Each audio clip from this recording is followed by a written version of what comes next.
competition at the cup finals. Yep. And to take some of the heat off of you when you're dealing with the benches as well. Yep. Tom, just deal with as you see fit, use personality. If I'm coming over, it's for a sanction, just tell me who and what colour. I don't care what they've done. Oh, and sorry, the other thing that I'm working on is like all my tactical foul stuff and just reading play a bit better. So if we have a situation where there's a counter attack and it's looking like it could be, and like defenders are up and they don't have many people back, just make note of how many defenders are back, whether it's going to be a one-on-one in a dog zone or if there's a few more defenders back but still, you know, attacking opportunities, then we can use spar. But just make a mental note of it, especially when we have those breakaway situations. Just in your head, go spar, think dog zone, think spar, think dog zone, and just have those considerations in the back of your mind if there is a foul that ends up happening, especially if it's going to be a dog zone situation. Do you need having paper caught out in the towels? past. Yes, please. How many do you need? I do that. Yeah, it's mainly just the black.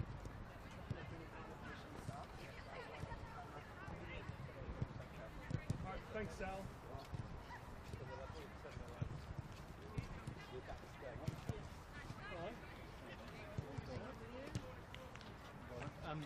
And Monero will fill and use the pictures. Oh, really? Yeah, that's a logistical problem. Yeah. Because Alex was like, we can fill the pictures, and I'm like, it's not the problem, mate. It's about getting players. They haven't got enough. If they have players, they can fill it, you know? Is it because they had one players for both sports? Well, there was 14 players to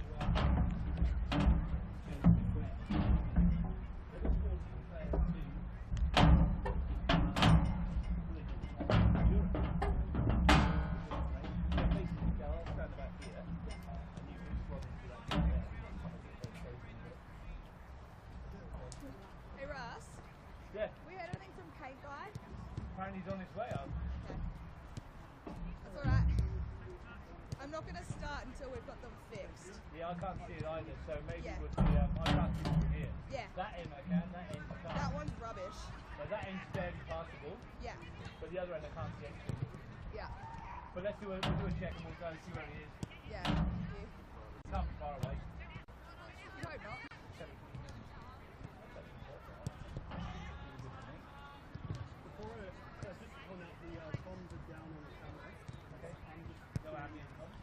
We got ambience downstairs. They're working, these working engineers. You can't hear them. Oh, the comms are down, has been turned off. Okay. You want to do a sound check now so they can hear it? Yep. 1, 2, 3, 4, 5. There's me talking to Kelly as well. Hello. Hello. Tell us, Kelly, what dinner was tonight, if you've had any, or what lunch was. I haven't had any, actually. What was lunch then?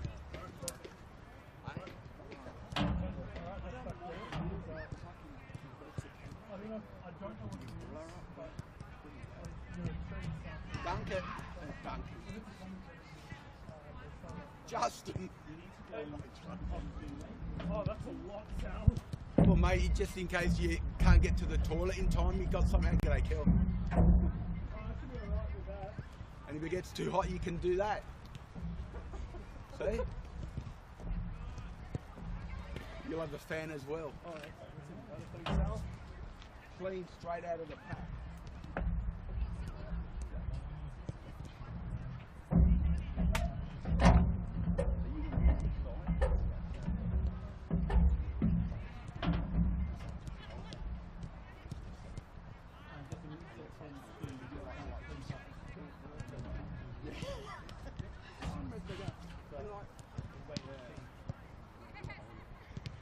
He's here now.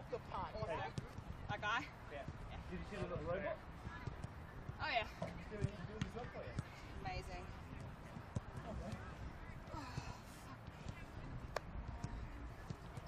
Caleb, your name was killing me today. And it shouldn't be that hard, right? But I think I was a bit tired. And I put C-A-E, and I went, no, you have to out. And then I went C-A-L-B, and I'm like, oh my god. Listen, 102K. It's not even that hard. You're playing. Some people like see it a million times, and then some people are like, I've never seen it before. I just got to have another coffee and then I'll So I can't hear processes anyway. disaster. Who's on this side? Caleb. Terence, if you're on this side, if you get the opportunity close to the end to get a half and you're up here, if you can kind of signal any minutes you're thinking about it, if you remember, don't worry about too much of that. Yeah. We'll do my best. My only, I'm going to keep this run cover on the rest. Oh look, I've checked the radar, there's no ground coming on. You said nothing to that. Yep. No, what I've done for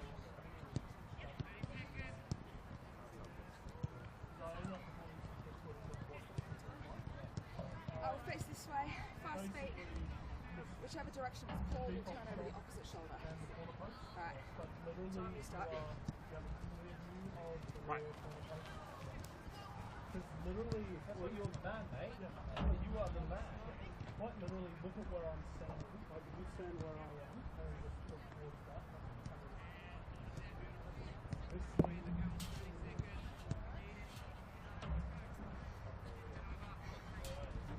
Yeah, they're good. Caleb, you go. Left. Left.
Good evening and welcome to a damp and squishy Deakin Stadium for the Women's Federation Cup semi-final. It's match 1 of 2.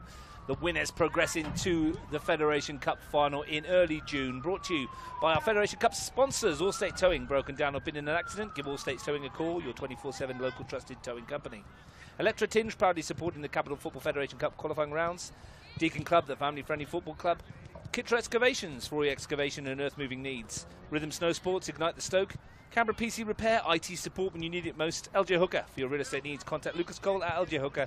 And Xela Construction, commercial builders, proudly supporting grassroots football. That's your sponsors. I'm Russ Gibbs, joining me for this Cup semi-final, which will be decided tonight. 90 minutes extra time or penalties. We will see none other than former Paramatildas head coach and world champion, Kelly Sturton. Welcome, Kelly. And before you get into it, I want to know how you're going, because last time we spoke to you, you had a brace on your knee. What's been happening since then? Yeah, well, thanks for having me, Russ. Good to be back. Looking forward to the game. Knee's progressing well. See a surgeon on Thursday, so let's see how it goes. No brace tonight, I see, as well. Is that superficial, or is it just because it's doing your head in? It's just doing my head in. I can't stand it anymore. For everyone who's done their ACL before, they know it's annoying. You're just like, yeah, game over. I don't fancy this anymore. Absolutely, that's Exactly not good right. news. Speaking of injuries, couple floating around in the Canberra Croatia lineup today. Arusha Chu. Not available for selection, one of their leading goal scorers. She's injured herself, so went to see physio today. Had been ruled out for tonight, might be ruled out for a couple of weeks. However, they don't miss her too much, do they? Because Britt Palombi will come back. She will be on the bench tonight. 199 NPL games, 193 NPL goals. It's some replacement. Oh, it's an incredible achievement, and someone so young still as well, and still got a bit in her career. It's really good to see Britt back out on that pitch today, and unfortunately for Arusha, hopefully she gets better and we can see her on the pitch soon. Yeah, another substitute that we might see tonight is young Pia McGee at the other end of her career. She had a lively cameo the last time we watched her playing cup football as well, and she might get an opportunity tonight as well, which would be great for her. Yeah, look, Pia did really well the last time I saw her when she played against Tuggeranong, and I think she's a good asset to the team as well. I look forward to seeing her on the pitch. We'll go through the two teams in a minute. We just talked about the sponsors there, and once again, we make no surprise, shame in saying it, Kelly. Without those sponsors, we wouldn't be here, would we? And it's brilliant to see them on board. But you've got yourself a little business going along now as well, haven't you? Yeah, definitely. I think without sponsors, we can't achieve what we want to achieve out there in the world, and these players are lucky to have that, so they can be watched throughout Canberra. But yeah, no, I've got a one-on-one business, so I do some one-on-one coaching, and it's booming at the moment, which is nice. So give yourself a plug, because you don't get paid to be here, so give yourself a plug for your business and let us know how they can contact you.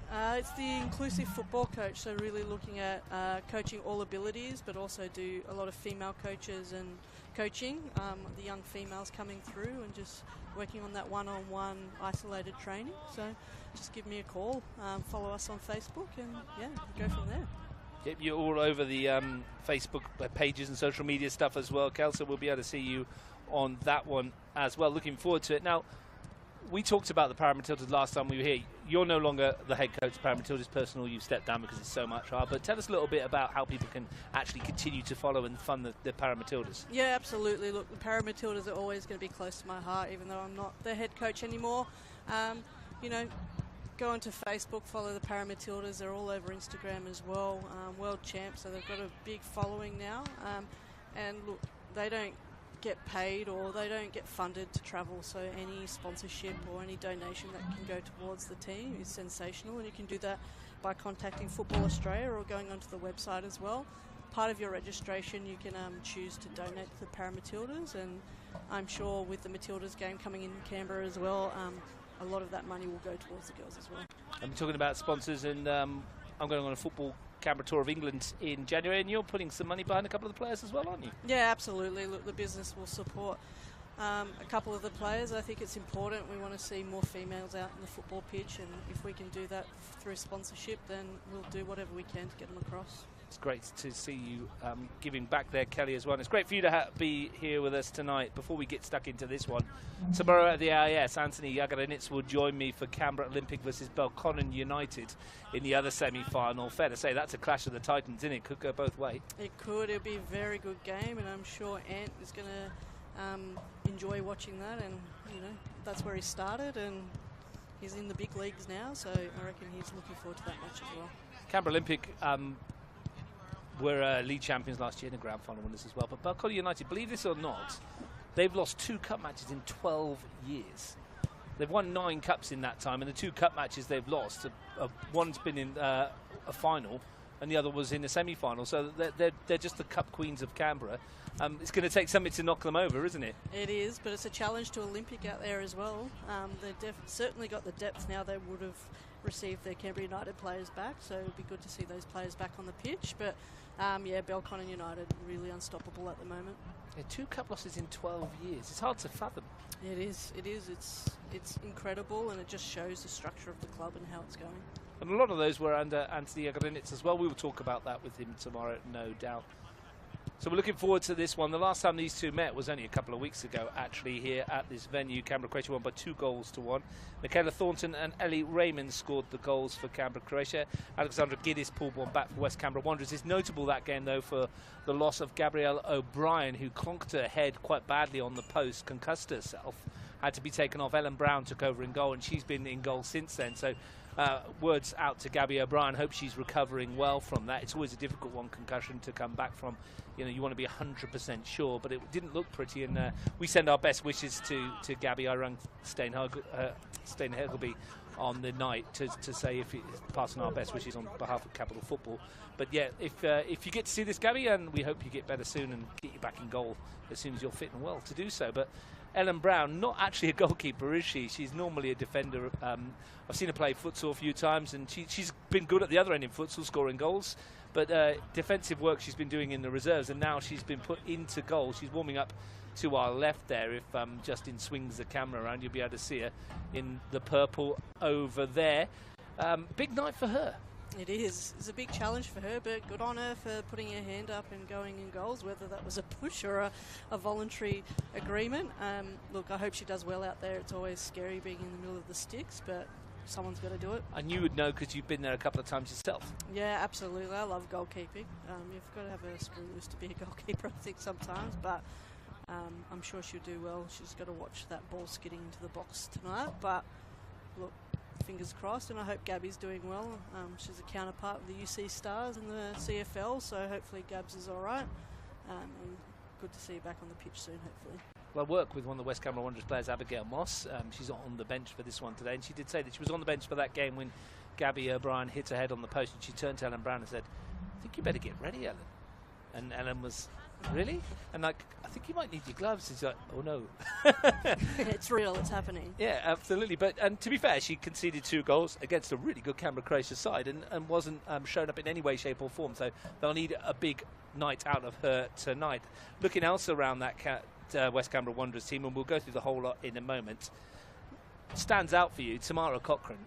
5 league games, 11 goals, and another goal in the cup tie as well. So 6 matches this season, a dozen goals already. I mean, augmented by a double hat-trick against ANU, where she was irresistible in the first 25 minutes of that game. Incredible footballer, a lot of talent, could go a long way. Yeah, absolutely. Tamara came through the CUA ranks. Well, she started in Wagga, I believe, as well. Family, beautiful family that she's got there, and it's just good to see her grow. And South Canberra played them in pre-season, and Tamara absolutely punished our back line just through pure quickness. So doesn't surprise me that she's bagged a few goals.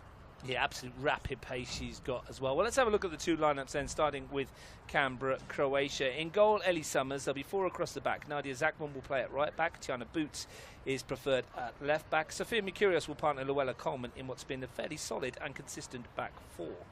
Michaela Thornton and Letitia Babbage are given the role in front of that back 4 to roam around, which will allow Jamie Berkeley to play a bit further forward at the top of a midfield triangle.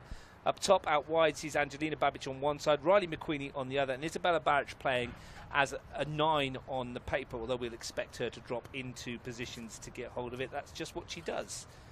On the bench, Amy Bongiorno, EJ Norris, Brittany Palombi, Megan Snell and Pia McGee. I think Ellie Raymond has been added to that list as well. It's a pretty strong lineup, isn't it, Kelly? Yeah, absolutely. And look, we said this last time, Russ, you know, there's a few veterans out there that really lead this game, and it wouldn't surprise me they're going to play really hard tonight. Looking forward to the clash out there, but the likes of Michaela Thornton and Sophia Merkinos at the back, look, it'd be hard to penetrate that back line and through that midfield, but let's see what they can do. And Isabella Barrach, named as a 9, are you expecting that she might drop into pockets and play as more of a withdrawn 9, as a false 9 perhaps? Yeah, I think Bella's very good at holding up the ball, and she hits those pockets quite well, and she likes those little potty shots as well, so that's what West Canberra are going to look out for. It wouldn't surprise me if she plays as that holding false 9 to feed those balls out to the wing areas. Well, Steve Rowan-Jones, his West Canberra Wanderers, have picked a very similar kind of look in shape. They'll start with Ellen Brown, as we mentioned, in goal. The back 4 will see Allegra Senti at right back, Stephanie Nikias at left back. Olivia Hicks will partner Emma Leonard in the centre of defence. The midfield 3, which forms a triangle, sees Audrey McLaren and Perry Nash in front of the back 4. Audrey Ward, who's been exceptional this season, plays at the top of that. It's been a really strong, fluid midfield that they've had, and it's been great up front too. Zoe Halpin, 3 league goals in 4 games plus 1 in the cup. On one side, Alexandra Giddis, 3 league goals in 4 plus 1 games plus 1 in the cup. And Tamara Cochrane, 11 goals in 5 league games plus 1 in the cup. Plenty of goals, plenty of pace, plenty of penetration up top. Bria Waters, Abigail Moss, Samantha Host, Cassandra Watson, Juliana Robertson and Ashley Mitchell are the substitutes. It's a decent lineup, West Canberra Wanderers, isn't it? I mean, over the last couple of years, they've been at the wrong end of the table, but they seem to have built a very good unit. And a lot of these players have been playing for a long time now as juniors, and they're coming through. And what's been particularly impressive this season, from what we've seen, and you might agree, it's probably been the form of the front 6. The midfield and the front 3 have been exceptional. Yeah, absolutely. Young squad. Being built from the bottom, as you said, Russ. They've struggled the last couple of years to come up through the ladder, but this year it's a different side, and I think Steve Rowan-Jones has worked exceptionally well with these girls just to bring them together, and they've got exceptional pace up front, and they just connect really well. Their through balls and just their two-touch sort of football really can defeat some teams out there. If you're wondering why we haven't kicked off yet, I will give you a clue, and Justin can show you. If he swings to the right, you can see just by the goal there, Ken Yalt's got his little robot out. And that's the little line marker that you can see on your picture right there. Now, what's happened here today was that they mowed this and painted it, but then the rain came. And the rain washed away quite a lot of the paint that was on here. So they've come back to do an emergency line mark of the penalty area and the goal line. So that might take us a little bit beyond where we need to be in terms of kickoff. But it's understandable. The referees were saying, Aisha Strutt, our referee, she was saying when she got to within 5 or 6 metres of the penalty area, she couldn't see the line. And obviously that's really important when you're a referee to be able to give decisions. You've got to be able to see the lines. Yeah, absolutely. Look, they are a little bit hard to see from up here. It's better to our left, but to the right they're a bit hard. But Ken's robot's doing its wonders, so hopefully they'll be fixed soon. Yeah, hopefully we will get a kick-off time very shortly. We might get Aisha Strutt coming over to tell us what time we are going to kick off. She'll be able to pass that information on, but it doesn't matter to us. We'll just keep talking until we do, Kel. Yep. The games that they've got next week, and Garland United are the team that will play West Canberra Wanderers. They will play at Melrose Synthetic, and well, Tuggeranong United will host Canberra Croatia in the last one. Tell us a little bit about what you think of the fixtures coming up, and I'll find out what time kickoff is. Yeah, look, I think Tuggeranong United and CCFC was a good clash last time, and it'd be good to see him back out on the pitch. Tuggeranong's definitely made some tracks within the environment as well. And Gungahlin have made some waves. They've had some good wins, especially against Olympic a couple of weeks ago. And look, West Canberra, you just don't know what's going to happen. Look, they're a very strong side, and it's really good to see that the ladder's closing up a little bit this year. You know, you've got Belcon at the top, but everyone else is flowing through, which is good to see. What we might do is take a short break so we don't have to talk for 10 whole minutes about nothing, because this will take a while for the paint to get done. We'll come back in about 8 or 9 minutes where you redo the team lineup so you're aware of who's in there and bring you through the Cup semi-final while the robot does his job on the lines and we wait kick-off here at the Federation Cup final at Deakin Stadium.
Yeah.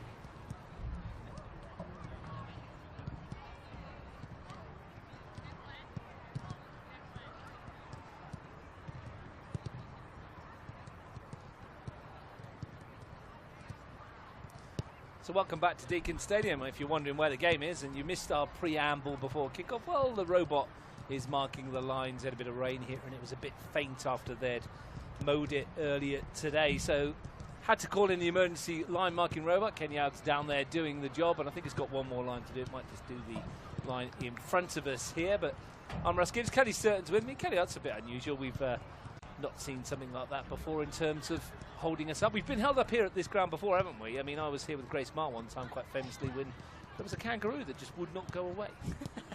Yeah, it's interesting to watch a robot mark the lines. Normally it's a person out there pushing the paint along, but no, hopefully we'll get away soon and no kangaroos tonight, hopefully. Hopefully. Do you know what? I drove to the shops with my daughter the other day. We just did a bit late night shopping because my son was trying to go to sleep with my wife, and we'll do some late night shopping because my daughter wanted to see. Drove down the end of the road coming back, 3 giant kangaroos stood right by the end of my street going, okay, don't jump out in the front of my car, please.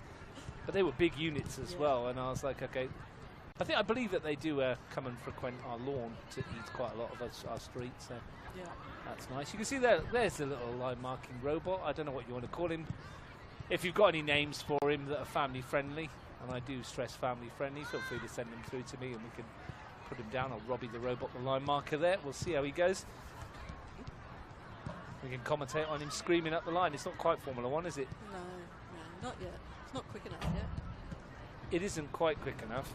It's like Kenny Yaug's pace. But Declan's calling me. You talk, tell everyone what's happening, and I'll take this.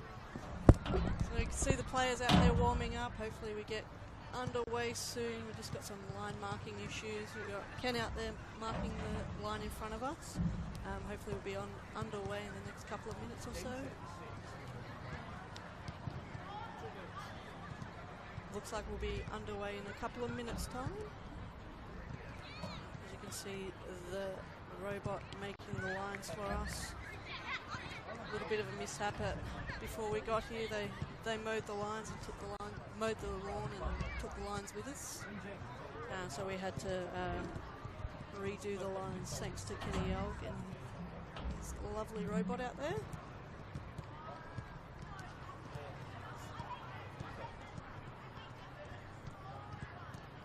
It's a lovely night in Canberra as well. Hopefully we have no kangaroos jumping on the pitch. Players are ready to go, just doing their last prep and warm up and waiting for the referees to blow their whistle.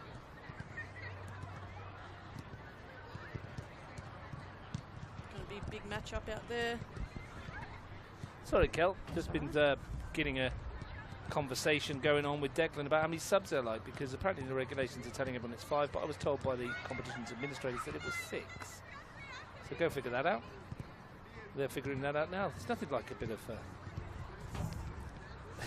Administration paperwork before a kickoff. Yeah, absolutely. Dear oh dear. Anyway, we will get on with it. We'll see what's happening. Yeah, I think the lines are nearly done. Yeah, they did say 2 minutes as they walked past us. It was great. I mean, there's never a time when we kick off on time. Normally, we're having a couple of minutes break for whatever reason it might be. I don't know what it is, but this time we have a bit of an excuse. So we will see. They will confirm what's going on there. Because I checked this myself earlier, and I said to them, I rang the competition department and said, how many subs is it for this one? Is it 5 or is it 6? And then I was told it was 6. Yeah, 17 players, 11 plus 6 subs, like it is in the Men's Australia Cup qualifying. Yeah. So, I don't know. We'll see soon. Either we someone's going to be happy or someone's going to be upset. Don't know. See what happens. We will see what happens. We will eventually get a cup semi-final underway here. Luckily the lights are owned by Deakin Stadium and they're not on any timer. it goes to extra time, we might be in for a long night, especially picking my kids up later on from Grandma and Grandpa. I mean, I'm sure they're being spoiled and having a good time, Russ. Yeah, but that's what I'm worried about. They probably Come happily back stay full there. of custard or something. Yeah, late night on a school night as well. They'd be happy. Absolutely. Horrendous. Not like me. Send my kids to bed now, I reckon. Don't If blame they're you. If they're listening. Usually when I commentate, that sends my kids to sleep. Honestly. The docile tones of Russ Gibbs, Exactly. right? Never works when I'm at home though. It's just usually when I'm on comms. They've been listening to games with us before, and my wife says they go to sleep within 20 minutes. Maybe you need to record yourself. I think maybe I need to sit by the bed and start commentating on them sleeping. Maybe that's a new New technique. Yeah, new technique or a new business for you. Russ Gibbs white noise.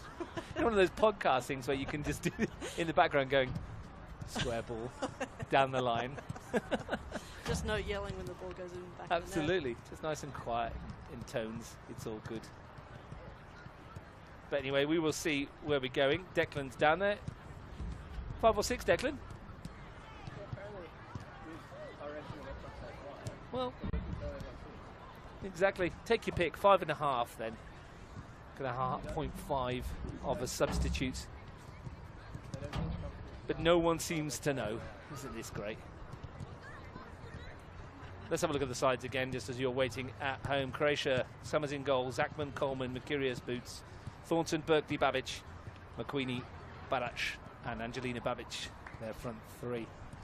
West Canberra, Brown in goal, Senti, Leonard, Hicks, and Nikias across the back. McLaren, Nash, Ward in midfield, Halpin, Cochrane, Giddis, the front three. Aisha Strutt's the referee. Caleb Lawrence, Thomas McGlade are the assistants as we figure out the administrative stuff that's going on. It's always great, isn't it? Always. Gotta love football and cup football at that. Yeah. That's okay. We'll get underway soon. I'm sure the girls are keen to get going. We are too. And I'll be keen actually to know where these numbers have come from, because if we've got the numbers that we're told that you are allowed 6 on the bench and the regulations say 5 on the bench, I don't know which one you follow. But having checked with the office, I would have thought that would have been the correct answer. Yeah, well, it'll be interesting to see what they come back with. Hopefully they're doing a bit of research. As long as they don't come back with 4 on the bench. And then we're in trouble. then we're in all sorts of well, trouble. we're not in trouble. The team's well, no, in trouble. exactly. Exactly. Right about now, I think we just start the game. Oh, I think so. It just doesn't matter if you're going to have 5 or 6. I don't think it's going to make a difference tonight. Nope, I tend to agree with you. It's cup football. As long as they've all got the same amount, what does it really matter? Yeah, exactly. For me, anyway. I'm sure the referees want to get going as well. They've done their warm-up. Well, everyone wants to get going. We've had a delay with the lines, now a delay with the paperwork. West Canberra Wanderers have brought some fans over there in the left of the main grandstand. Justin can show you over there on the left-hand side. You can zoom in on some of the Wanderers supporters that have maybe gone training's not an option tonight. You can come and watch first grade play. Well, they just haven't turned up and their coach is still waiting for them. One of the two. In the wet, standing on some fields in what would it be? Western Creek somewhere. Yeah, somewhere around there. Melrose Synthetic.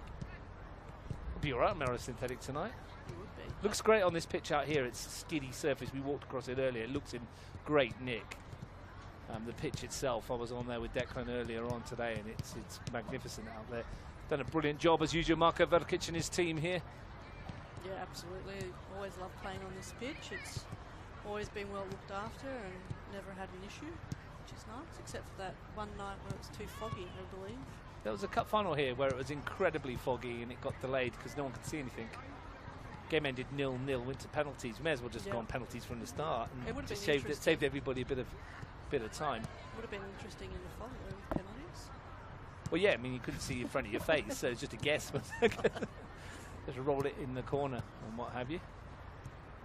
Women's football exploding the world over. Of course, it's Women's FA Cup final this weekend in England. Manchester United versus Chelsea. Big game, that one. Yeah, hopefully Man U get the win, hopefully. Well, they've qualified for the Women's Champions League for the first time.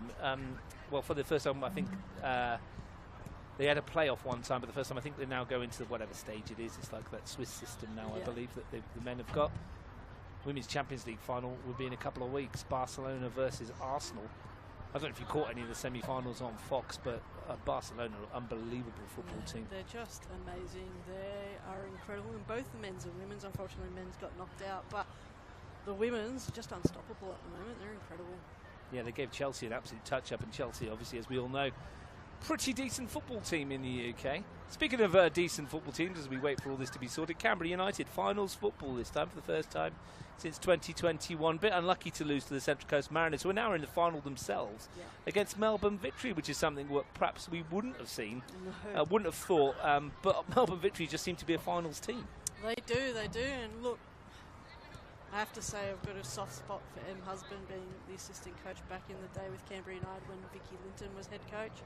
I hope Central Coast go all the way and take it. It'll be good for the club and good build-up. They've only been in the comp this second year, so it'll be sensational. And look, a bit of dramatics in the Melbourne City Central Coast game on the weekend with a red card in the 49th minute, I think it was, in the first half. And we're seeing a lot of that in women's football now, isn't it? There seem to be more cards coming out now. Back in the day, there wasn't quite so many dished out, although I do remember Thea Slatcher getting a very early red card in season 1 of the women's A-League, well, Westfield W League as it was back in those days, sent off after about 4 minutes by Katie Rebolt, I think it might have been. And yeah, she wasn't best pleased.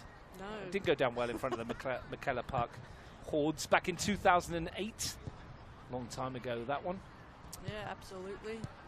There is more and more cards coming out in the game. Whether the females are getting more aggressive, I don't know, or referees are just picking it up a little bit more, who knows. This is getting a bit silly now, as we still continue to go what's going on with that.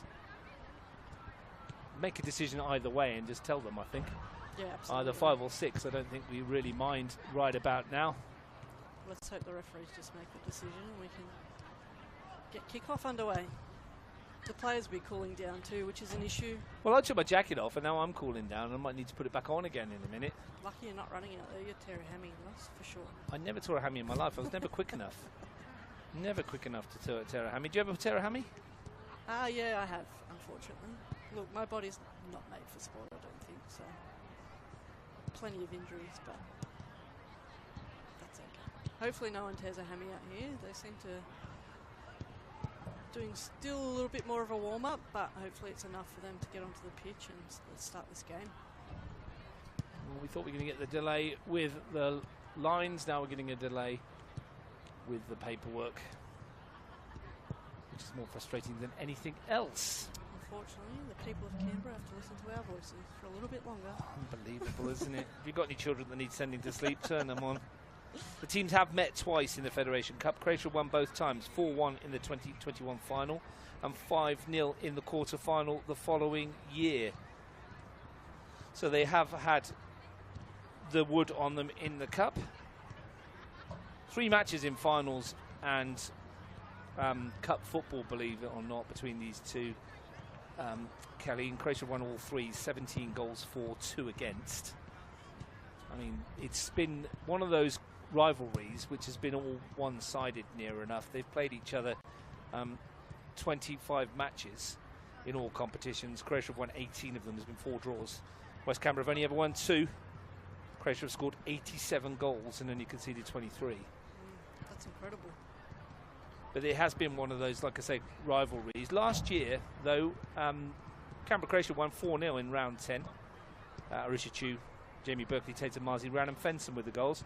Croatia won 4-2 in round 4. Megan Castle, Brittany Plumby with 2, Arusha Chu, Alexandra Giddis and Lauren Hall pulling 1 back for the Wanderers. And then in round 18, well, the Wanderers got their first win in a long, long time against Croatia, 3-1.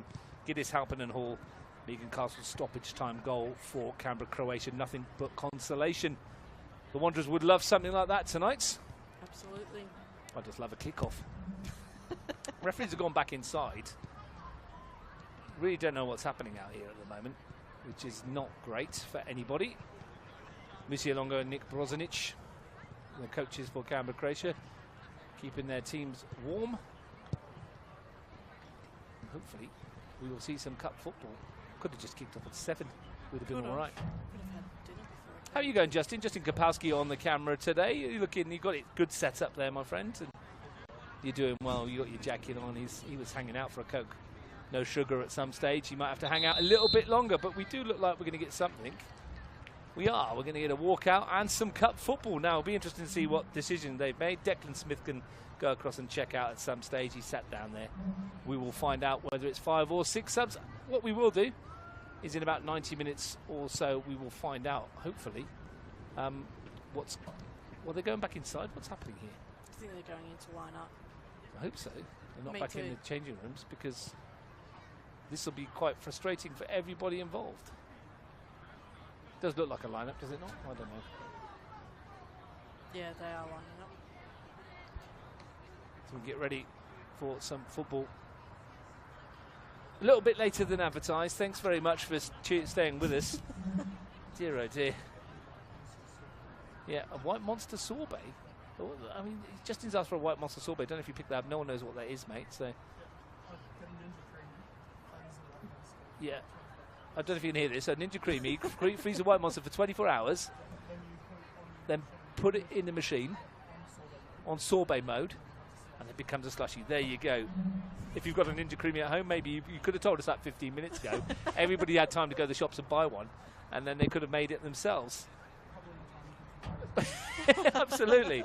Well, here we go. A little bit later than scheduled, Kel. Out come the teams, led by our match officials. Oh, don't you love live TV? Love it. Never goes to plan.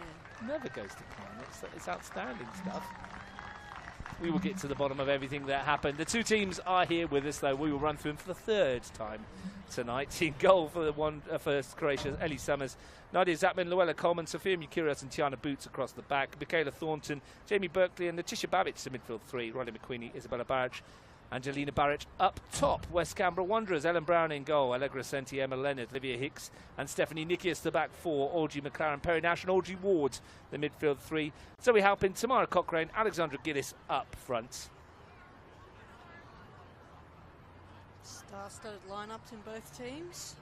Got the young against the veterans, I think, as well, Russ, which is good to see. The Wanderers have scored 10 goals in 9 visits to Deakin Stadium. 4 of those on their first visit in 2017 in the league. But they've got players in form. Tamara Cochrane, 12 goals to a name in all competitions. Alexandra Giddis, 3 goals in the last 5 appearances for the Wanderers in all competitions as well. They will hope that those players can do the business for them tonight. Reminder, Olympic or Belconnen awaits in the final. It's going to be a blockbuster match tomorrow as well, and who knows what's going to come out of that. You would expect Belconnen coming out on top, but you never know what Olympic's going to bring tomorrow as well, Russ. It'll be an interesting game. I mentioned you the Football Canberra tour that you're sponsoring a couple of girls on as well. There's plenty of them here on this group that are going to come on that trip to the UK. Tiana Boots, Riley McQueenie, Luella Coleman in the Canberra Croatia colours. Tara Sanders, who's not in the squad tonight, but she will be there as well. West Canberra Wanderers, Perry Nash is coming on that trip as well. It's one to look out for those girls. It's going to be a great experience for them. Anyway, you can get some representative football under your belts. Is always good overseas. Yeah, absolutely. Any different football to Australian football. If you want to sponsor any of those players, you want to sponsor football in general in Canberra, you can sponsor plenty of players, plenty of clubs, plenty of organisations. Get out there and get behind our male and female footballers if you can. I mean, even just turning up to watch the matches on the weekend is a bonus. Yeah, absolutely. The more eyes on the game, the better, and it grows through the messaging of football, which is good to see. Well, half an hour later than scheduled. We should be close to half-time, but we're only ready to kick off. Tamara Cochrane will take the kick-off on this near side. Wanderers in their black and reds. Croatia in their familiar red shirts, red shorts and blue socks. And this first semi-final in the Federation Cup is underway. Liv Hicks ball forwards. Expecting it to be an interesting contest.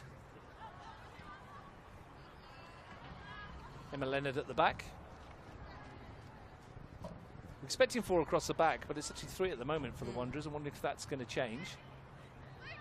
It's Angelina Babic. It might when they come man to man. Allegra Senti was named as a right fullback. He's playing a bit further forward at the moment. So maybe there's been a tweak in the formation. Yeah, they might be utilising one of their 6s to drop into that back line now and create that back 4. Here's Luella Coleman. To this near side. Tiana Boots. Coleman happy to go back to the goalkeeper. Ellie Summers.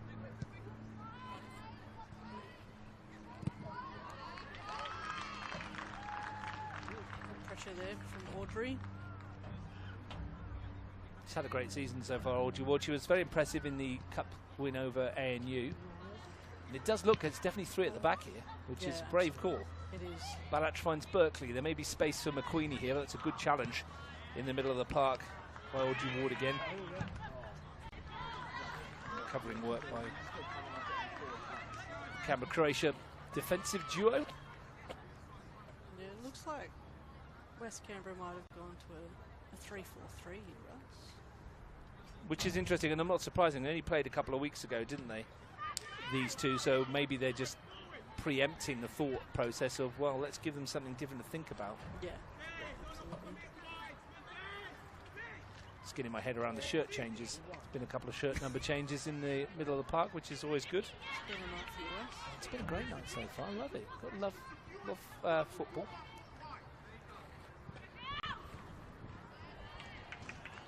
Everything changes at the last minute as well.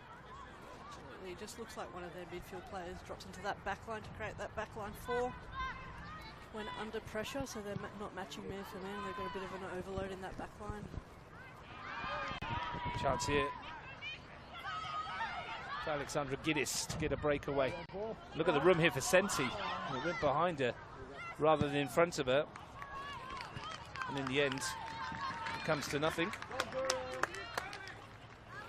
It was a good opportunity. Great counter attack there by Wanderers. Great ball across the box too, unfortunate touch.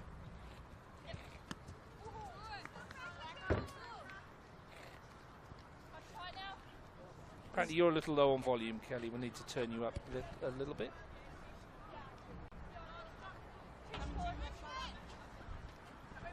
It's been a late change to the team as well, which is always helpful. Which we will tell you about in just a second. You might have noticed it yourself if you're at home. Juliana Robertson is starting the number 13 here at fullback. No Zoe Halpin out there tonight. So I don't know what's happened there.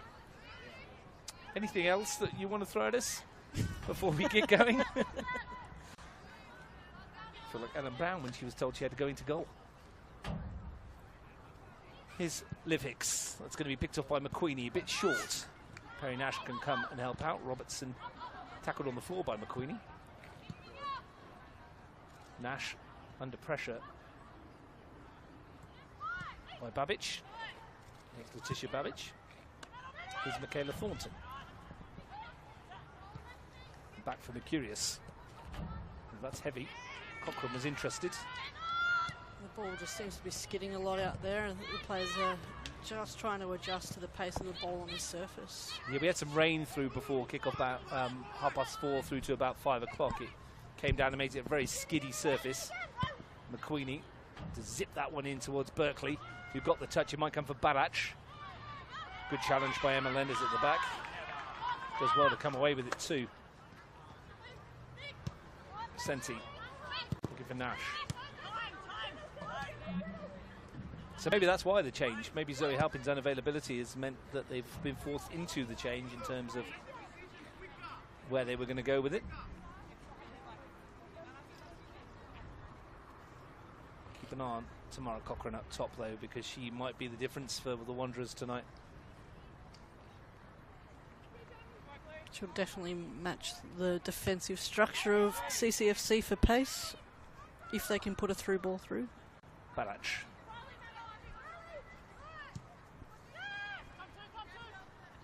Great ball there by McQueenie, just to switch that play. Mercurius finds Thornton. Zachman outside if she wants to use it. Decides to go alone, Michaela Thornton. And still going, Michaela Thornton. Not a bad decision in the end. Couldn't quite find the cross to match the run. No, it was a great driven play by Michaela. A very smart footballer. 239 league games, 87 goals, all being equal. She should get up to 250 this year, which would be a phenomenal achievement. That's assuming, I guess, in mid-season she doesn't have to go after Matildas again. The old female doctors team, maybe she does. Yes. I think they have a tournament up this year. I think they're heading to Ireland. Do they have one every year? There's a World Cup every year, isn't there? Yeah, I think so. Yeah. Did they win it last year? I think They did, which is amazing. First time for the women's to come through, and they. So not only do they lose Michaela Thornton from midfield, they'll lose Dina Greenwich, the men's coach, Yeah. to go and coach the Dockeroos, as they're known. Yeah, and I think it's not in. Well, it was in Australia this year. Last year, so I think it's It's in up the Ireland. Gold Coast, wasn't it? Yeah. Well, Ireland, that's kind of cool. Yeah. Just got to qualify, get a medical degree between now and then, and Yeah, try and and off you get go. and try and get selected. Why not? Tonight's been full of surprises. I'm sure Oh, you can look pull at that me. one out. That would top them all, I think. Knock off a medical degree in what, a couple of months? Yeah, why not? I'm not Doogie Howser. Now you're showing your age. I am showing my age, but you've shown your age by knowing who he is. Very true. Perry Nash. Robertson's ball forward, Senti to chase. Nicely fresh lines in front of us. There'll be people at home who don't know who Doogie Howser is, that's great. There'll be people that do, though. Oh, 100%. The curious forward, Thornton, heavy touch. And then leaves one in on Audrey Ward. That will be a free kick. And, well, within striking distance, you'd imagine. Midway through the half, it is, I mean, it's one of these ones if you can dip it in front of the keeper and skip it off the surface. Yeah, absolutely. That danger ball, have someone run onto it.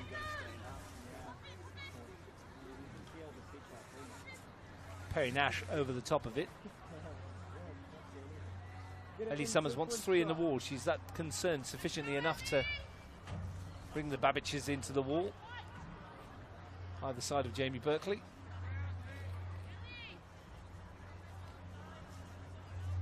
The BBB wall in Babbage, Berkeley, Babbage. Nash to take.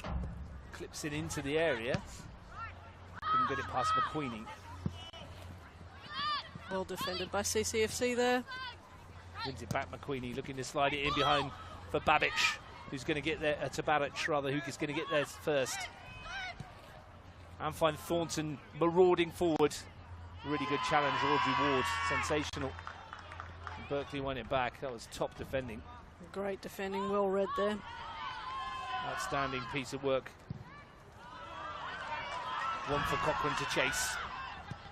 Coleman comes across. Yeah, CCFC have read that well with Coleman just dropping a little bit deeper in that defensive role there. Just to cover that ball, so Cochrane didn't have that chance to run onto it. Yeah, completely different shape to what I saw against ANU a couple of weeks ago in the quarter-final. Interesting from Steve Rowan-Jones. Here's Tiana Boots. Season in Western Australia. Yeah, we've seen Tiana grow through the CUA program and now at CCFC and doing really well, getting those starts in the starting 11 in big matches. This year's in front of us. Come off McQueenie. Barach will get there first. Chance to take on Hicks. And past Hicks. Good defensive work in the end by the Wanderers. Using her futsal skills there, Bella. A bit of a rollover, but she does the job and gets the ball into the box. Tiana Boots playing at fullback at the moment. Do you think she might end up more centrally as she progresses her career? Oh, yeah, look, I think Tiana can play anywhere in that back line. She does like playing centre back as well, and we've seen that from her. Good size on us for a centre back as well. Yeah, absolutely, the height on her, but she's a determined young player as well and very coachable, so you can put her in anywhere in that back line and she'll do the job. And you've seen an awful lot of top quality centre back start life as a fullback. and make the move into the middle of the park. Here's Riley McQueenie, who, when I spoke to her earlier, who's offside at the moment, asked her whether she was a forward or a defender now. She just said, I'm a left-sided player. I was like, nicely done. Nicely done. Doesn't want to pocket herself. Well, why would you? She started life in as a fullback, I think, and played a fair bit there in the academy, I think, as well. Yeah. Riley McQueenie. And now sends herself forward. That's a lovely ball in behind. Now the chance for Cochrane to get the pace away. Summers is off her line, and the angle on it favoured Cochrane if she could go across the goal, but tried to go near post, and that favoured Summers. Good chance, that. Definitely.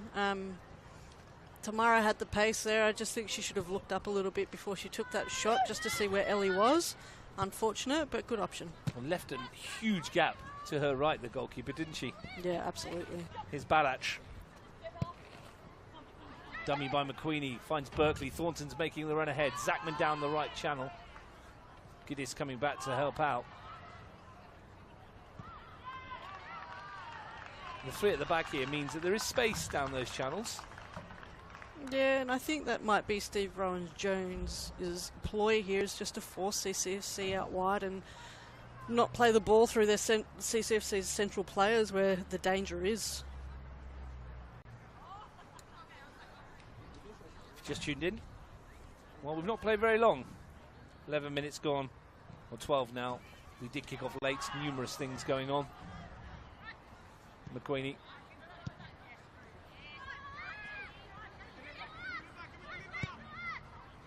Picked off in midfield by Ward.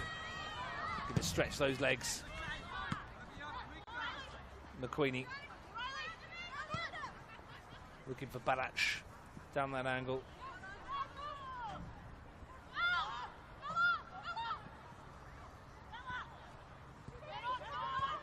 CFC just taking their time, building up play, trying to break down a very well-structured defensive line by the Wanderers here.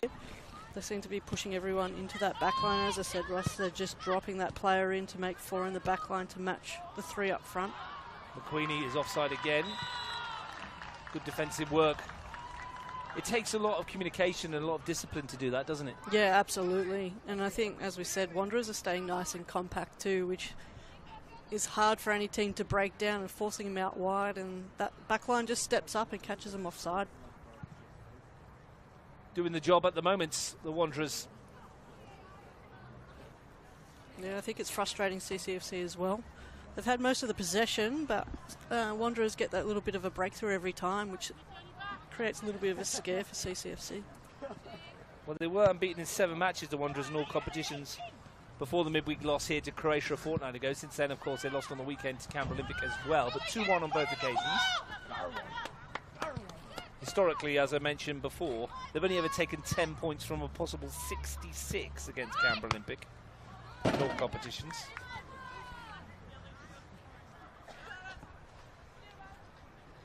Croatia themselves have 18 goals in 5 competition matches this season. They've conceded just 5.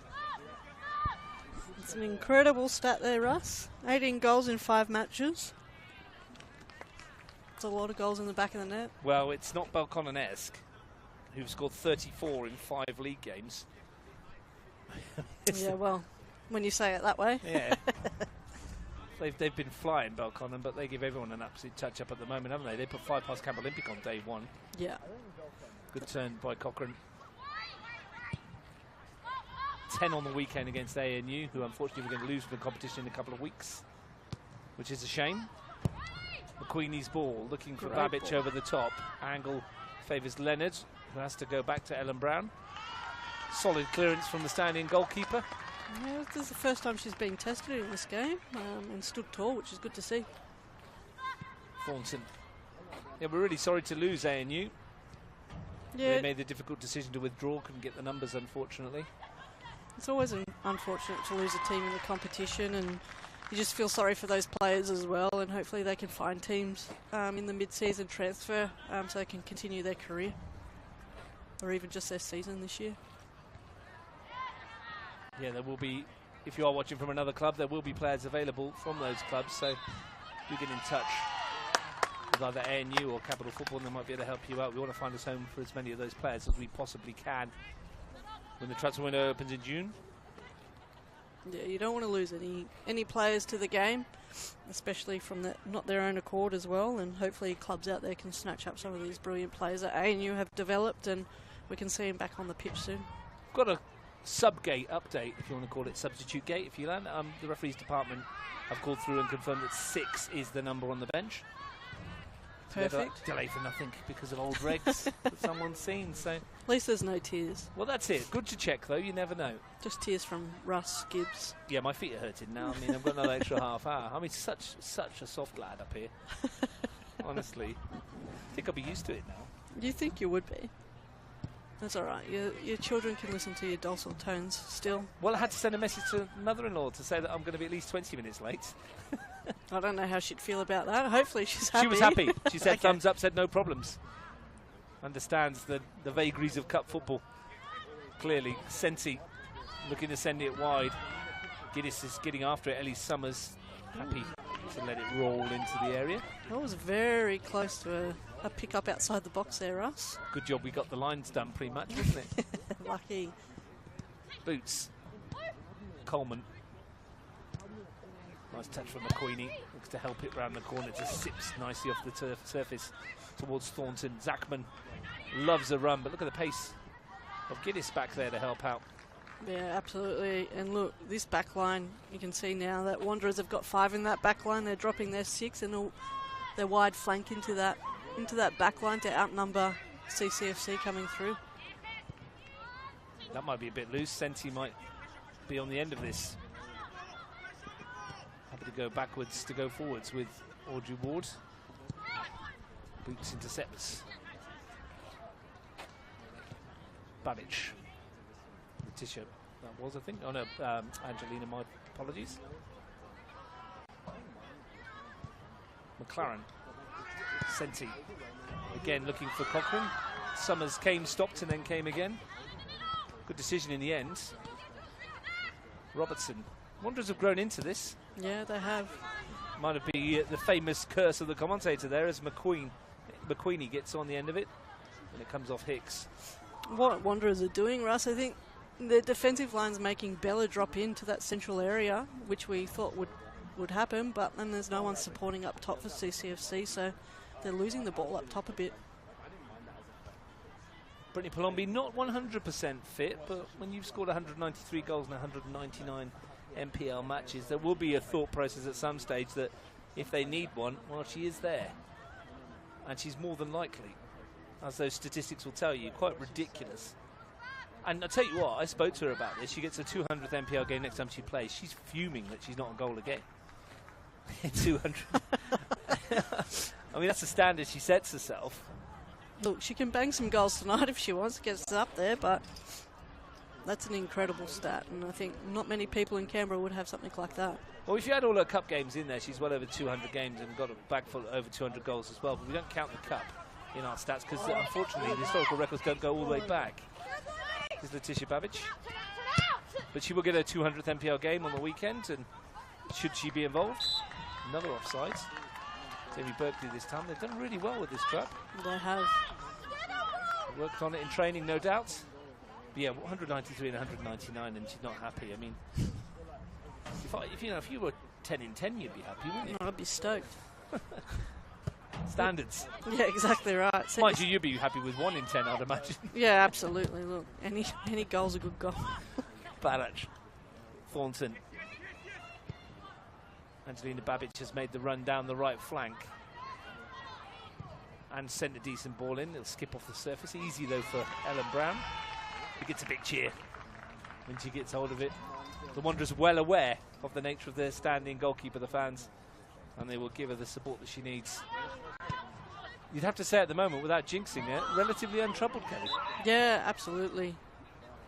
CCFC are trying those lob shots and they're just not getting the outcome that they want at the moment, and Ella's just catching them in her palms. Nice and comfortable at the moment. The set-piece technician, the midfield maestro in Bella Barach, playing further forward this evening. And she can take a decent free kick. Might be too far out for a hit, but might have the ability to find some. And in fact, she is going to swing that in towards Berkeley.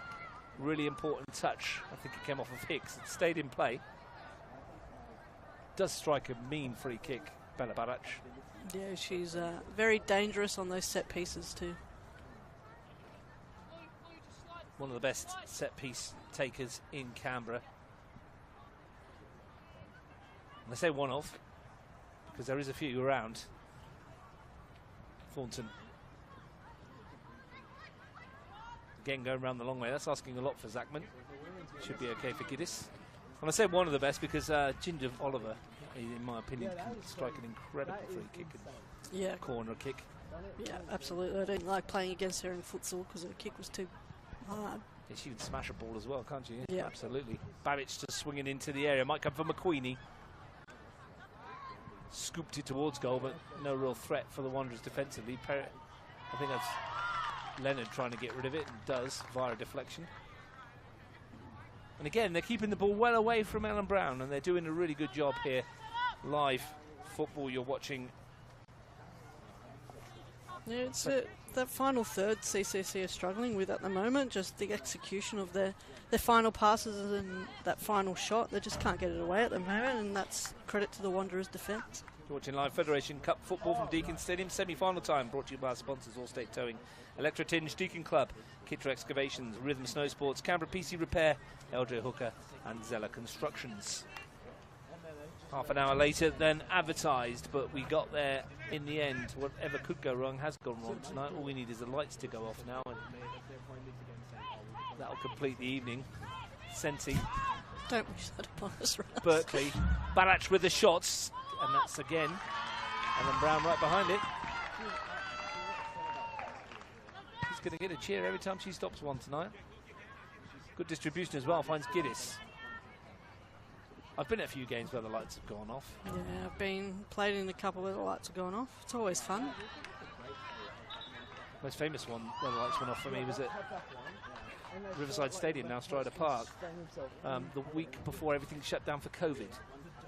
The day before, was it, Justin? You were there as well, yeah? Panthers, Tigers.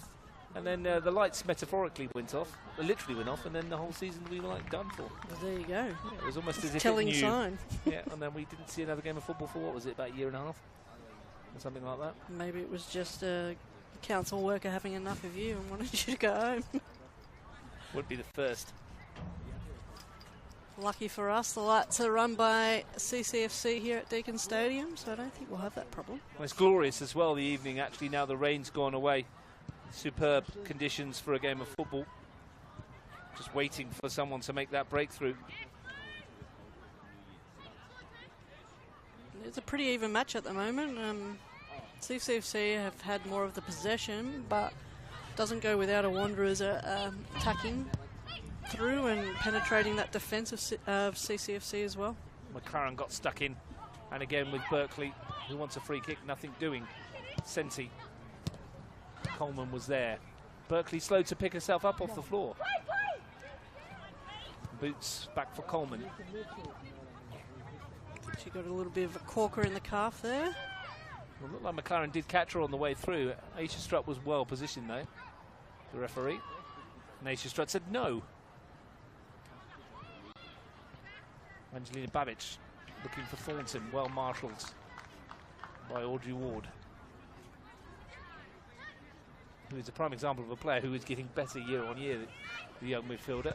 Yeah, absolutely. And she's a Wanderers junior, I think, too, isn't she, Russ? So she's come through the ranks, which is great to see. It's great to see clubs holding their players through their juniors and into their senior competitions.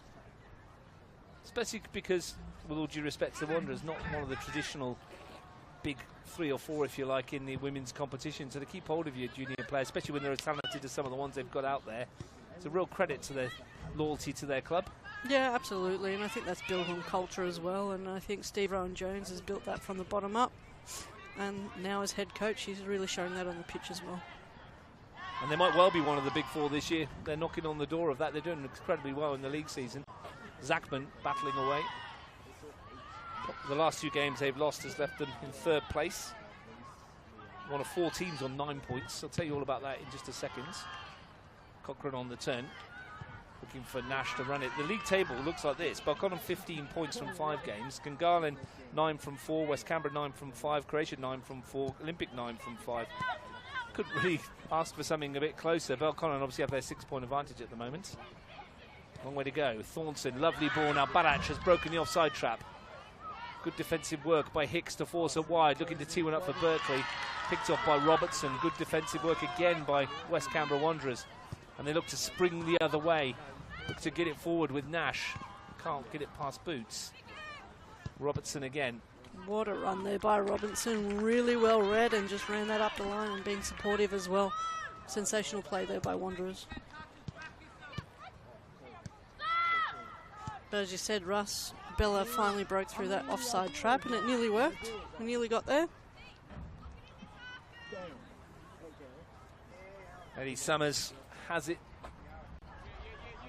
as we look for a cup breakthrough. Reminder that we can go to extra time and penalties tonight. Cochrane can get away.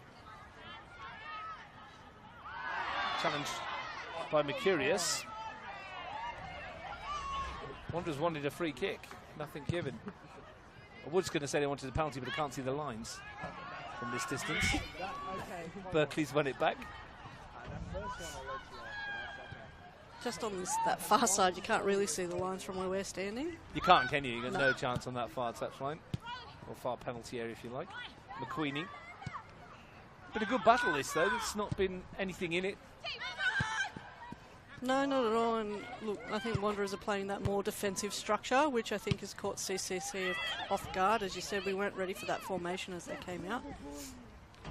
McQueenie.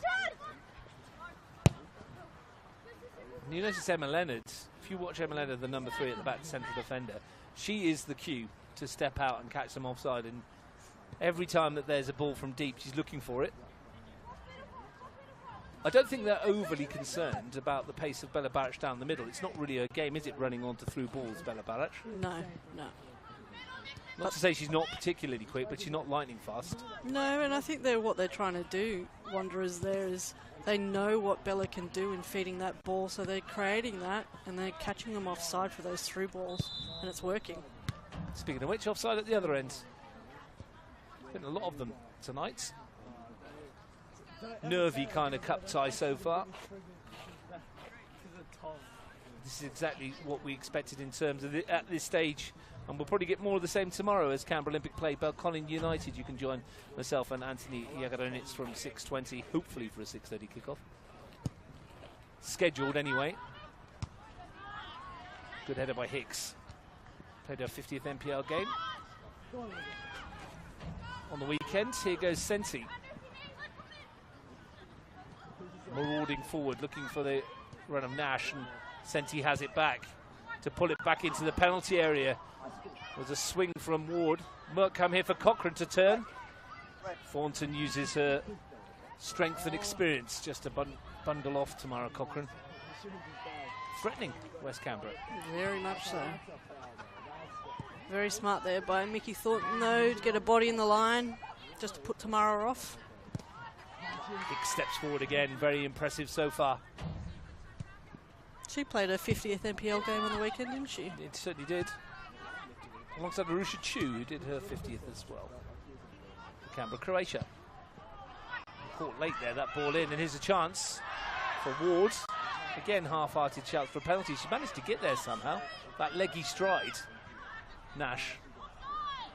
And Ward was probably offside.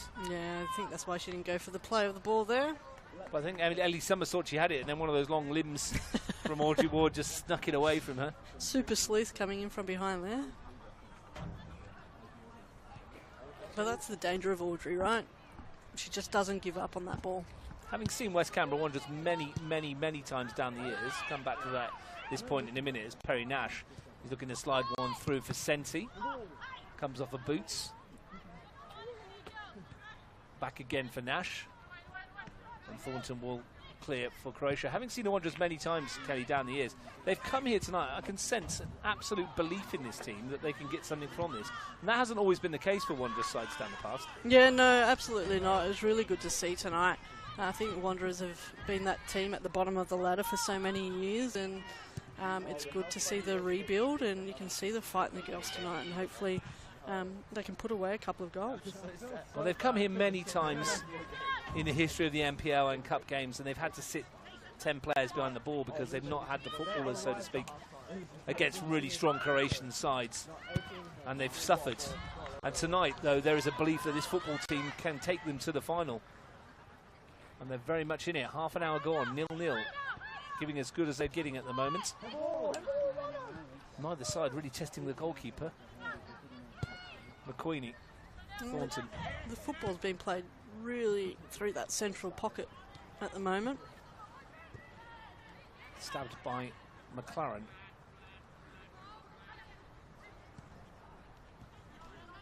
There's some quality football out there. Some really good 1-2 touches out there, and opening the play up for both teams. Here's Luella Coleman. McQueenie stabs it forward, looking for Baric. Finds Barac. Berkeley. Angelina Babic had made the run forward again. Stays onside this time. Took it down nicely too. Can't tee it up for Barac as Ackman wants a part of it. Giddis back there again doing the defensive work. So much so that Stephanie Nikias, who's playing left back, we've barely mentioned her tonight because her runner in front of her and Giddis has managed to do the defensive work for her. There's been a quiet night out there for that left back, which is good. That's what you want. Especially if you've got a player in front of you that's willing to do the tracking back and the dirty work. Yeah, absolutely. That's a forward-oriented player. It doesn't often happen. I'm sure you shouted at 1 or 2 wide forwards in your time to get back and help. Yeah, absolutely. It's a pet hate of coaches as well when you've got footballers out there that don't want to help their team out. But we're not seeing that tonight. Both teams are playing really well in a team formation, which is good to see. Never have it in your World Cup winning squad, did it? No, actually not, which is good. That's why we won the World Cup. We had good cohesion within the team, and the girls did the job. When you're playing with a squad, Kelly, in the World Cup, and you know that some of your players are possibly stronger than some of the others, how did you go about keeping your morale up for those ones that weren't perhaps going to play as many minutes, or the ones that were going to be, you know, almost like your backups, if you like, to your main starting 11? How did you go about doing that? Well, we had early conversations with all players and asked them what the goal was for the World Cup, and that was to go out and win. And we put it to the players that not everyone was going to get that match time, but the players are on the bench are the most important as well, because they can come on and change the game in 2 seconds. And a couple of them did. We put Beck Jones on there, and she scored 3 goals against Japan in 10 minutes. So that's telling you something there. Yeah, having the impact, and it's a team game, isn't it? Everyone plays their part. No matter how big or how small, everybody still plays a part. Well, you've got to be that player as well that gets selected in the squad, and we obviously see something in you if you are selected, so that's why you're part of that squad there. So it's always worse for a backup goalkeeper, perhaps, isn't it? Because they might not see as many minutes as anybody else. Although your goalkeepers are incredible, so. Yeah, and look, they both could play on the field too. And score goals. Corner kick here for Canberra Croatia. It's Kelly Sturton, if you've just tuned in, former Paramatilda's head coach, talking about winning the World Cup, which is what you do when you have. You know, I talk about it all the time if I won the World Cup, mate. Oh, I do. It's a good bedtime story for the kids. Absolutely. It's not a fairy tale either. No, well, it is, but it's one that came true. Yeah, absolutely. Barac to take it. Swings it into the area, good looking one, but it's going to drop on the roof of the goal. And it is one that wasn't just overnight, it was years in the making as well, wasn't it? Yeah, absolutely. 2 years in the making, and when you have a World Cup loss in your first year, you come back hungrier, and we came out and we won it, which is nice. I've done a bit more work on the book, by the way. Yeah, well, that's good. It will be out. I've got to read those player profiles. Absolutely. Or get them going. Get them going. Let's do this. Let everybody know how the Paramatildas won the World Cup, because the only Australian side that has done so. Which is pretty crazy to think as a coach. You wouldn't ever expect to say you're the only coach to win a World Cup in Australian football. Especially considering all the World Cups there are at age grade levels and futsal now and everything. Something that someone can never take away from you, Kelly. No, absolutely not. Even if you got a 3D printed World Cup winning medal. Sets his ball in. Yeah, it looks like Mackenzie's done some craft at home and built me a medal, but that's okay, we'll have it. Look, it's what it means and represents. Yeah, absolutely, and it means something to the players as well, which is the most important part. Yeah, memories to last a lifetime, no doubt. Will one of these teams create their own memories tonight? Angelina Babic looking for Thornton. Very even semi-final. Tiana Boots. McQueenie. There's a chance for Barach. McQueenie to send it into the penalty area. Covering again. They've done that really well. Emma Leonard just dropping into that defensive role in the centre, and a free kick will go the way of the Wanderers. Yeah, I think Steve Rowan Jones and the Wanderers have really done their research here on CCFC in the last time they've played them. They're just keeping that forward line out of contention with that ball, and they're just dropping that line, and Emma Leonard's reading it really well and controlling that back line, which is awesome to see. Hicks will take this. Cochrane, Senti, Ward, Nash, the targets. Along the back of the Canberra Croatia defensive line. It's swung up towards Ward. Came off of Zachman. Senti had a little bit of a backheel flick at it. Wasn't quite what she was looking for. Solid heading away. Berkeley can't get rid of it at the moment here. Ward. Back for Robertson. Nash helps it on. Senti to turn. Sharp as well. McQueenie helping out. Comes out for Ward. Touch from Senti was loose, and now Berkeley can spring Angelina Babic, but again, there's not much ahead of her, only Barach. A loose touch by her, and then loose touch by Nikias. Gifts it back. And there's not much help there up there for Bella. She's got 3 against 1 up there at one stage. Well, you mentioned she's good at holding it up. She's going to have to be with 3 against her to find others in support. Yeah, absolutely. And that's because the 2 wide players up front with them, McQueenie and Angelina Babic, are having to do an awful lot of defensive work. Yeah, they've had to drop their line quite a bit as Wanderers penetrate through that midfield area. And they've picked up a lot of these loose balls, have West Canberra. Leonard, Nikias. Giddis. Went past Ward that time. Thornton. Barach. Letitia Babic. McQueenie's offside again. She came from an offside position there. Thomas McLeod's a busy man on that far side. It's going to have strong bicep muscles by the time this game's over. 6 minutes to the break. I think we'll probably see CCFC do a bit of a shift in their lineup and potentially a formation change. Amy Bongiorno, EJ Norris, Brittany Palombi, Pierre McGee, Ellie Raymond. Palombi, McGee, Raymond forwards. Norris a defender. Bongiorno also plays up in the front line as well. So there's plenty of attacking talent on the bench if they need it. Thornton, great challenge. I feel like they're probably going to drop Bella into probably that central midfield role once they bring Britt Palombi on. Just a bit of pace, and we know Bella can pop those balls through. McLaren. Cochrane come back to help out. Giddis, loose one for Thornton. But again, when she looked up, there was only Barach to hit. I think that's what Musialongo will be looking at maybe at half-time and going, well, you need to get runners in support earlier. Boots. Letitia Babic tackled. Senti. Here's McQueenie. Can be a very physical attacking player, Riley McQueenie, as well. Doesn't mind the hard yards, the physical contact. No, and she's quite quick as well, so. Coleman, McQueenie. Nikias up, but not quite far away. Will find Ward. Uses the body well. Audrey Ward, excellent work. Nash, Hicks. Gives it away to McQueenie. Again, can't find it way past Leonard's.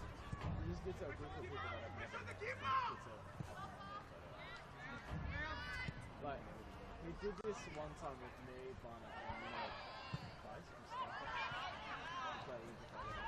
Give us space for Ward. Now running in front is Senti. Couldn't find a way past Boots.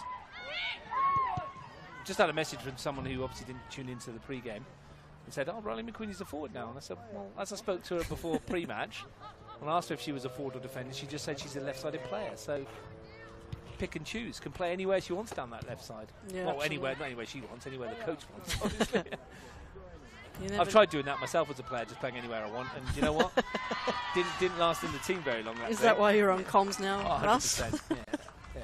That and the fact that nothing works anymore. Knees, ankles. I feel you. The voice is okay, momentarily, obviously. Yeah. Sometimes it goes away. Yeah. You know what it's like, mate. Your body thinks you can do things like run 10 metres. Yeah. If that. If that. Run to the fridge for me. That's about it right I now. can do it, and then I have to have a week off. Balach to spin. I think I'm better suited up here anyway. Michaela Thornton. You're talking about that teamwork and tracking back earlier. I didn't do much of that in my career. No, me either. I was a striker, so I was very lazy. Thornton. Go back once or twice and then they figure out you can't. You're not much help there. So Stay up. yeah, just get out of the way, innit? I'm curious. Berkeley. Multi-talented players out there today, though. Yeah, absolutely. Both teams have some really quality, a lot of quality players out there, and it shows in the match. It's nice and close. Even, isn't it? They've cancelled each other out across the park. There's different shapes and a very disciplined defensive work from both. That's the ball over the top from Coleman. Now McQueenie has stayed onside this time. But Robertson is stuck with it. And again, McQueenie, though, bustling and swings it in. And it's come off of Hicks, and even that falls kindly for Ellen Brown, who has probably, and I don't want to jinx her, had a very quiet 43 minutes. Probably not as quiet as she may have expected. No, I don't think, and I wasn't expecting that either, Russ. I think Wanderers have done sensational in this game, and just like Tuggeranong the other night when we were on comms together too, Russ, it just shows the defensive structure, and teams are doing their homework now against these top teams. And well, you remember that cup quarter-final we were at Canberra. It did take a penalty, a loopy finish from Bella Barrach, and then a mistake at the end for Croatia to win 3-0 that night. Yeah. And they were defensively nullified, weren't they, by Tuggeranong on that occasion. And it took a couple of set pieces to actually break them down in the end. Yeah, and I think for those, if it wasn't for those set pieces, I think it would have been an even tighter game. And West Canberra Wanderers, I think we took a straw poll beforehand. Most expected Canberra Croatia to make the final from this one, unless you were of the staunch West Canberra Wanderers persuasion, of course. But they are very much a part of this, as you'd expect them to be. Started the season sharply, started the season brightly, and they've started this match the same. Nash, Senti. Perry Nash can't get after that. Didn't fancy the run after 44 minutes of chasing around the midfield. Just keeping an eye on her there. She's carrying an injury, maybe. Well, just had a look there. She almost reached down for a knee, didn't she? She doesn't look like she's in. She looks like she's in a bit of discomfort there. It doesn't look in any distress. Just No. discomfort is the right word for it. Just on that run. Keep an eye on that. It's close to half-time anyway. She's limping a little bit as well. Yeah, not moving as freely as she might. Audrey Ward's won it back off of Thornton. Now Cochrane down the middle. Lulu Coleman was quick to get there and recognise the danger. Pace of Cochrane down the middle. Nash stabs it forward. Coleman stabs it away. McQueenie will get hold of it. 30-odd seconds to the break. Thornton. It smells like dinner. I know. Smells amazing. Like soy sauce or something? Yeah, it smells delicious. It does smell delicious. We always talk about food in comms. We've got problems, but it's okay. Yeah, eating. Not enough of it. That one's going to beat everybody out of play right in front of us. As the half-time whistle goes, and we don't have any stoppage time at the end of 45 minutes. we play straight through. And Kelly Sturton, half-time, nothing between them. Wonderful performance from the Wanderers. Yeah, absolutely. Look, I wasn't expecting that myself, but the defensive structure, and as I said, Steve Rowan-Jones has done his homework and really looked at CCFC's forward line, and he's shut them down. They've done a really good job out there. Shut them down to the extent that neither goalkeeper's been really tested here at Deakin Stadium. We started half an hour late, and we're still no closer to knowing who's going to make the Federation Cup final, because at half-time here in the semi-final at Deakin Stadium, it's Canberra Croatia 0, West Canberra Wanderers 0.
Welcome back to Deakin Stadium at half-time in the Federation Cup semi-final. It's West Canberra Wanderers 0, Canberra Croatia 0.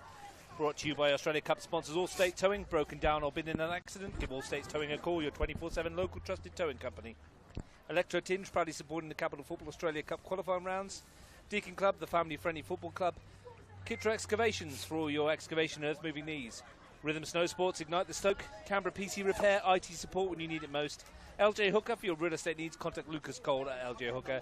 And Xela Construction, commercial builders, proudly supporting grassroots football. Half-time here, no score. We'll have a look to see if there's any changes. I'm Russ Gibbs. Kelly Sturton is with me. Kelly, at half-time, there's some West Canberra Wanderers juniors below us. You might be able to hear them on the ambient mic, some of the one of the junior girls teams. And they were practicing their commentary down at the bottom there. And I'm like, well, we can go home. Yep, they can just do the job for us. It's all theirs. Absolutely. Great job by the young ladies down there. Did tell them, though, that when they start talking in the second half, that mic will pick up everything they say down there, and then you just went a bit like when you tell your kids that you know what you've done, what they've done, and their faces go, oh, yeah. Oh dear. Anyway, back to the football match in front of us. Absolutely. Let's have a look around the lineups. I can't see any changes of note. I'll be surprised if there is. I don't think so. There's a message from Sal from Anthony Babic down there asking him to get a good side on the photos. So fair enough. Okay then, 45 minutes, perhaps more, perhaps penalties. With the standing goalkeeper, Kelly, how disappointed will Musialonga be that his team haven't really tested her? Yeah, I think he will be a little bit disappointed, and I think we'll probably see a little bit more penetration from CCFC as they get a bit more frustrated through this game if they can't get that goal through. What can they do in the first part of the second half? They've given it away to Alexandra Giddis.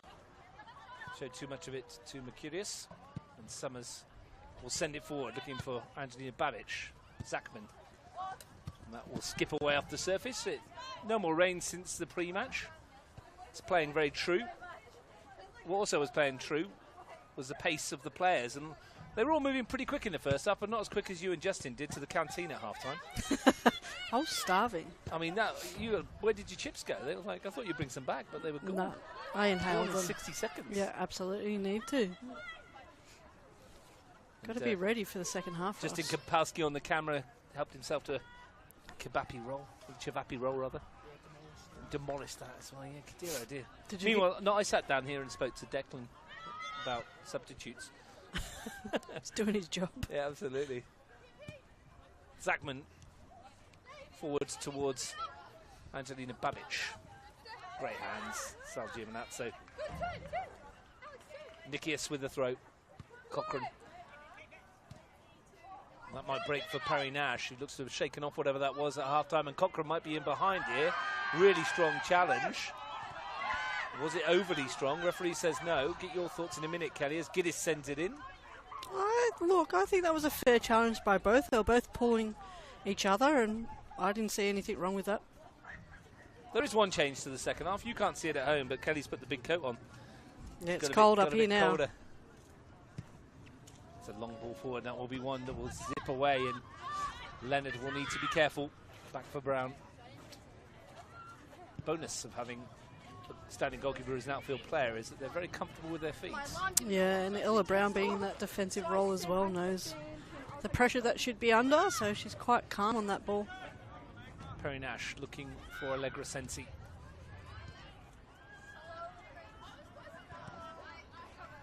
And Wanderers have changed their formation in that back line. They've gone to a standard 4 in the back now, and I think that's probably just to hold the game out, Russ.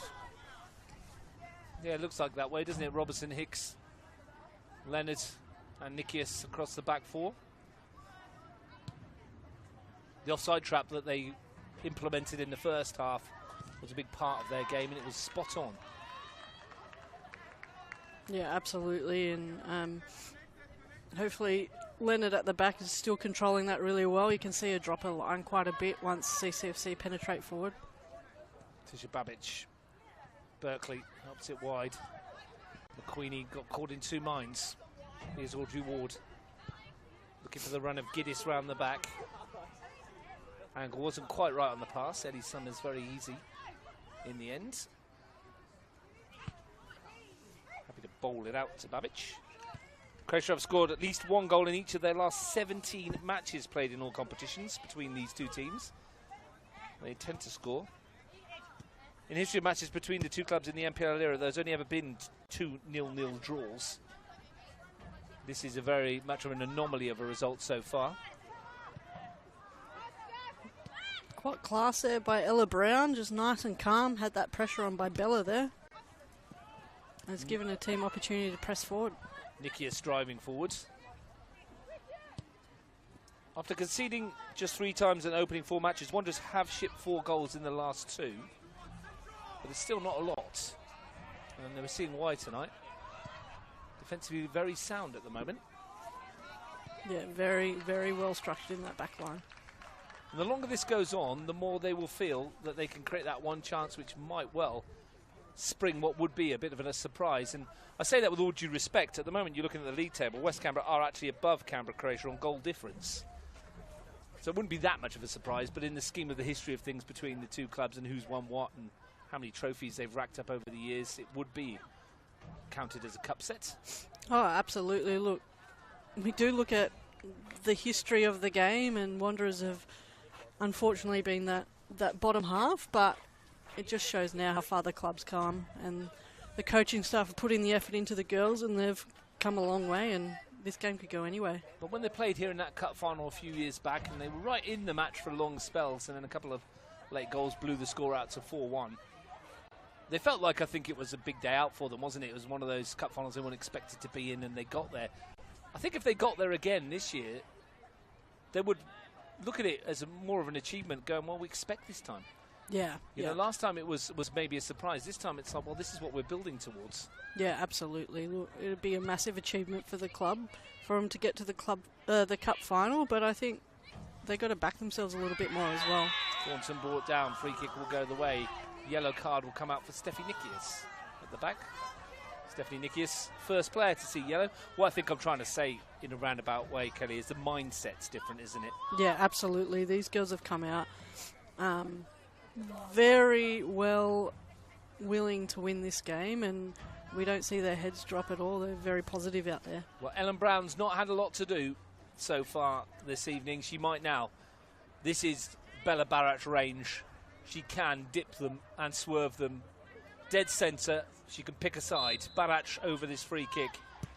Does lift it goalwards. It is dropping and it's pushed onto the bar by Brown. That's a decent save from the goalkeeper because it was dipping over her head. She reached to the full extent to put you onto the crossbar. And not only that, picks up the rebound. Great save there by Ella. I think she was expecting it. She did drop her line a little bit, which was quite smart. I think we're going to see another card here. Would be surprising. But Riley McQueenie, who goes into the referee's book. 1 each early in the second half. Yeah, very close apart, 1 minute apart. Starting to fire up now as the game clinches into towards the end of the game. Yeah, 7 minutes of the second half gone. We've seen 2 yellow cards within the space of 60 seconds or so. Liv Hicks's turn to take a free kick.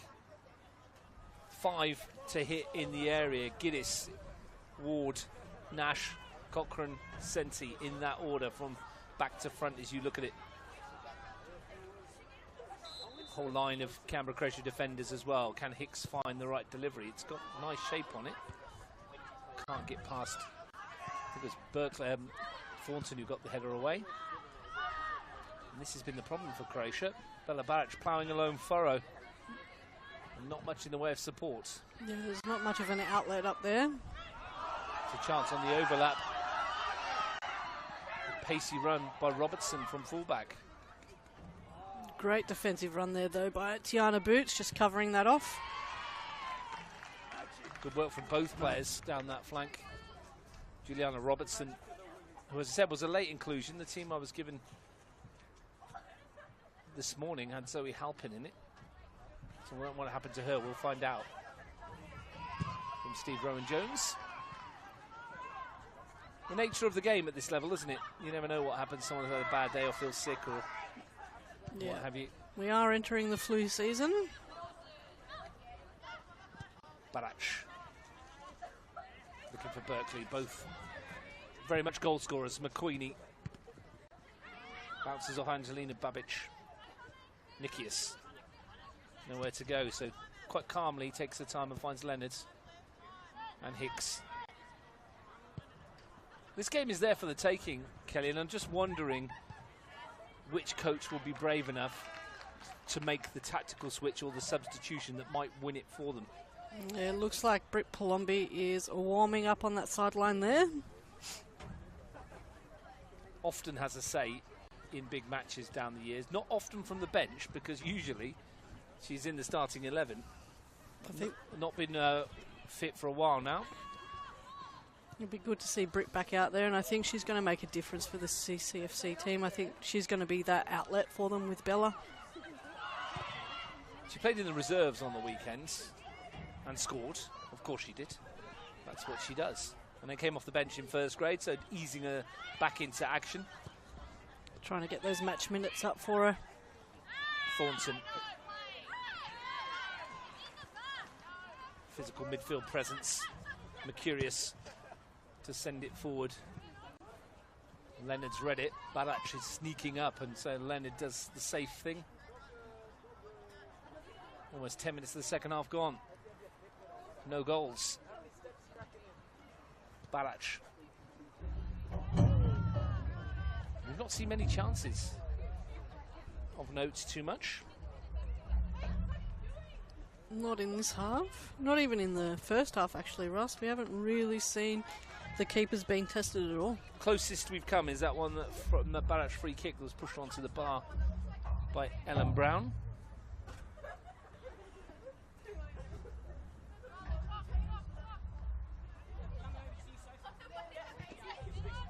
Babic. Mercurius.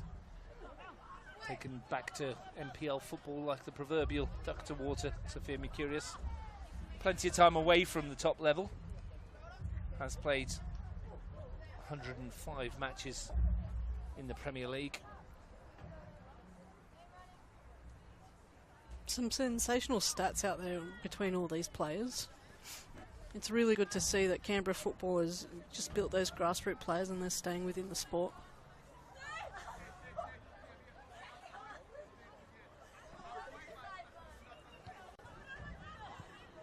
Nash beaten to it by Barach. Mercurius. Here's Ward. Luckily enough, in my first stint at Capital Football, I was able to go through all the old records and bring those stats, collate them all together, so we have these numbers. I think I remember that, Ruffs, when you came in. Did a fair bit of it, lots of paperwork.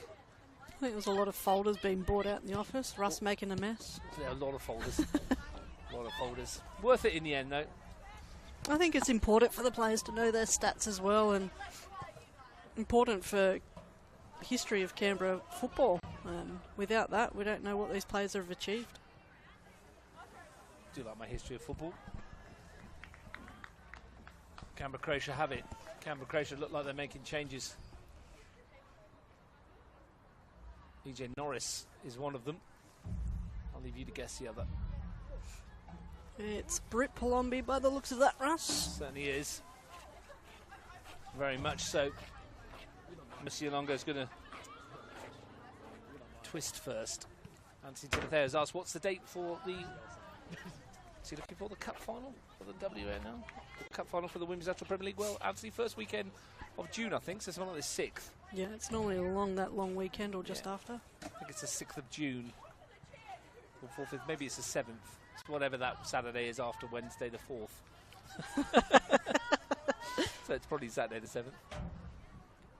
Double cup final that day, of course. Women's Federation Cup final, followed by the Hahn Australia Cup qualifying final as well. And we will see those semi-finals next week, starting with Queanbeyan City versus Tigers on Tuesday at South Gerra.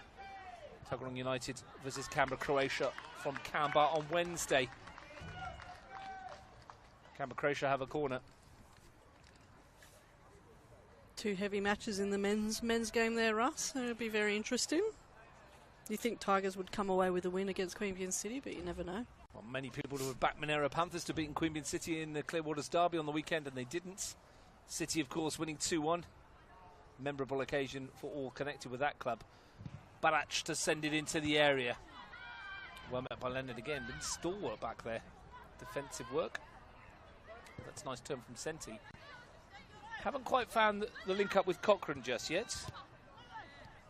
No, she's been a bit quiet in this game. Both teams doing their homework on the attacking players. Maybe there's work now for McQueenie. We're going to come back for a free kick. Maybe there's a shirt pull in there that we didn't see. Well, I didn't, but that's why Aisha Strutt's the referee and I'm not. Yeah, and look, I didn't see a thing either. It's too far for me out here.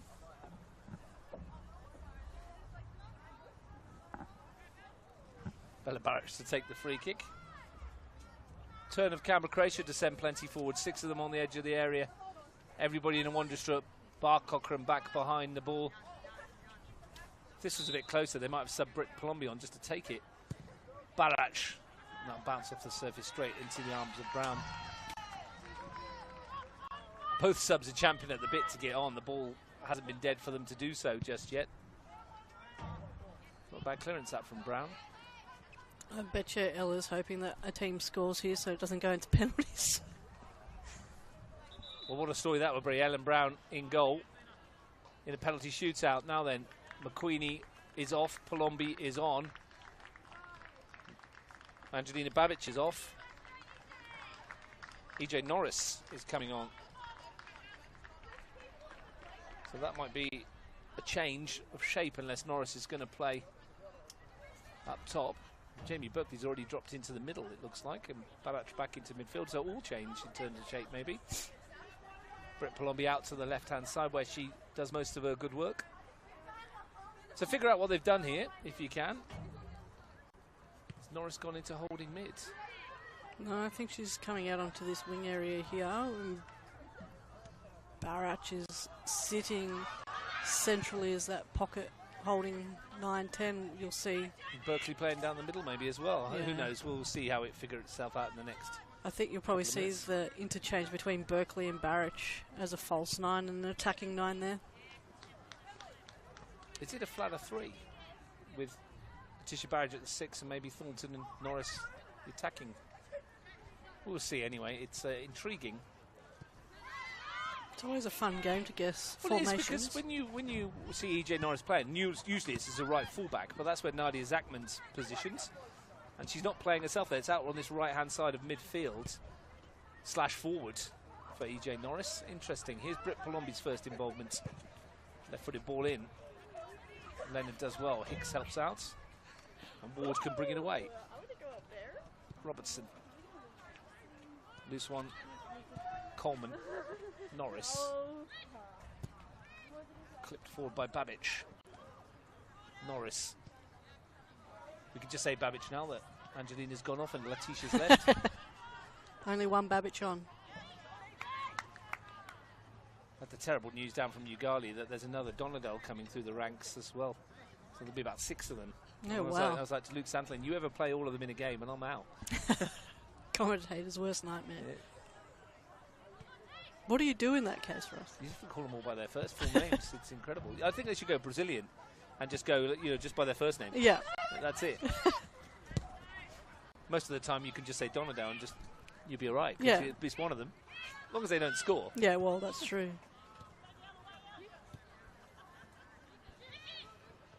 Ironically, the Darren Bailey who plays for Ugali married one of the Donadel's sisters or cousins. Well, there you So go. he's technically one as well now. So keep saying he It's a should family affair. change his name by default, just for the heck of it. just to rile you up a little bit there. Yeah, Chase Donetto's back in that Ugali team, and Ethan Donetto, his brother, played with him on the weekend as well. So there's 2 of them too. It's a family affair. down in Donetto's, Ugali. Donald's, it was hard work. It is a family affair. Great place to go to watch a football match if you ever get the chance. Always make you feel welcome, as they do at this venue. Audrey Ward not making Thornton feeling welcome. I think that was in the middle. Trod on a boot. It's great to see a player of the experience of Michaela Thornton. Coming up against a player like Audrey Ward, who's played 20 NPL games, and zero care given to the fact that playing against one of the legends of the sport in Canberra. Just like, no, if that's their balls to be there. And that's how it should be, isn't it? It should be. Respect, but no fear factor. Yeah, exactly right. And the respect comes after the game too, Russ. And during it. Ward, Senti to sprint after it. Boots goes across to meet her. Sending it in. Away by Mercurius. As you mentioned at the top of the broadcast, it very much is youth versus experience out there. Most of the youth in the West Canberra Wanderers ranks, give or take a couple in the red of Croatia, of course. Lots of players with over a century of Premier League experience in the red. Yeah, a lot of experience there, and I think that's why they hold their own in big games as well, and I think that's generally the limiting factor for other teams. Well, the most experienced player in the Wanderers outfit is fullback Stephanie Nikias with 82 matches. You compare that to Michaela Thornton, 239 on her own. Yeah, and then you combine the rest on top of that. Well, Mercurius over 100. There's over 165 for Berkeley, over 100 for Isabella Barac as well. Brittany Palumbi closing in on 200. So much experience. Yeah, and Sophia Mekanos has been out of the game for a while. She's only come back this year, so... She was a stalwart of the Belwas Foxes, wasn't she, when they won plenty of trophies? Yeah, absolutely. Back under Pat Mills. Good old Paddy Mills. He did a lot of work for bringing young women's footballers on. Yeah, absolutely. Still around, he's still coaching. He is, I think he's at Western Creek, I think I saw. He's coaching some junior girls out there, which is fantastic. Continuing to pass on the knowledge acquired over years in the game. Yeah, absolutely. He was one of my coaches back in the day. Poor Pat. Can't be many women's footballers who's been around for more than 10 years that Pat hasn't coached. Yeah, well, that's very true. Very true. Ward almost snuck it in behind Boots, needed a boot on it, and got one because Senti might have been in otherwise. She's been tested in this second half, Tiana. She wasn't really tested in the first half.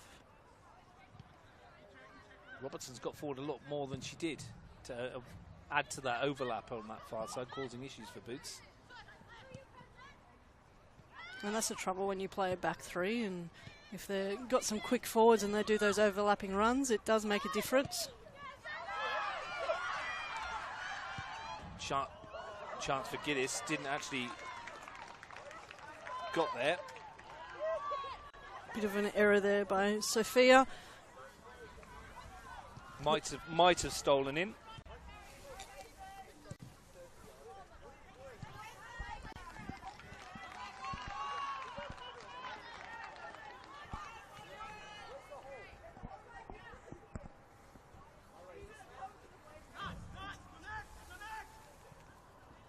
Senti can't keep it in play.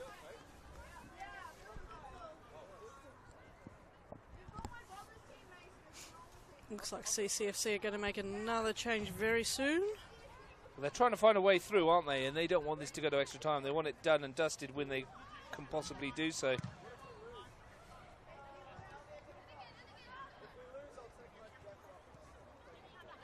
Berkeley, Barac rides the challenge and has got Norris outside.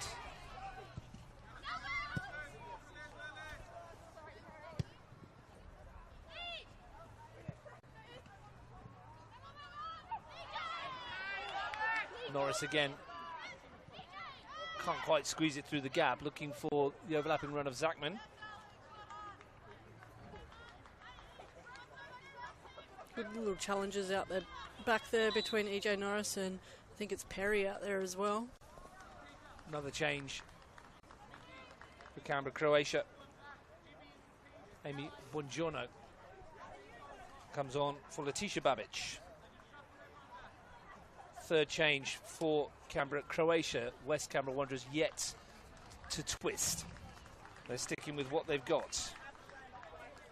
I think you'll see that Barac will definitely move into this midfield area now.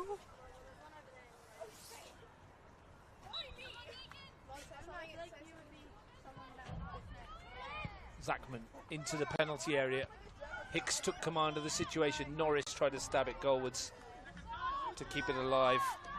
Couldn't.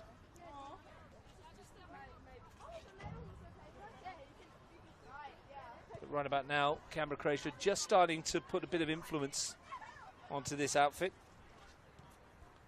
onto this football match.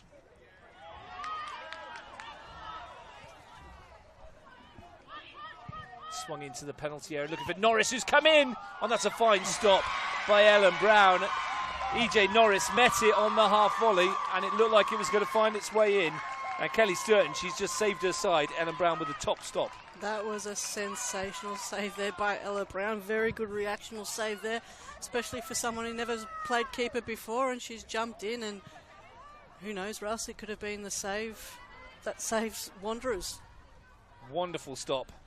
Norris thought when she came with control of it that she might have found a way past Brown. It was a super save. Right, but they are coming closer, aren't they? 24 minutes into the second half. Yeah, I think those substitutions have really shook up a little bit of Wanderers, but their substitutes are warming up as well, so it wouldn't be far from Steve Rowan-Jones making a change here, I don't think. You're watching Federation Cup football, brought to you by our sponsors: All-State Towing, Electro Tinj, Deakin Club, Kitro Excavations, Rhythm Snowsports, Canberra PC Repair, LJ Hooker and Xela Constructions. Live football in midweek. Second semi-final tomorrow. Ellen Brown keeping her side in it at the moment. Away by Leonard. Looks like CCFC here now going to put on this high press, which is rattling the Wanderers' defence a little bit here.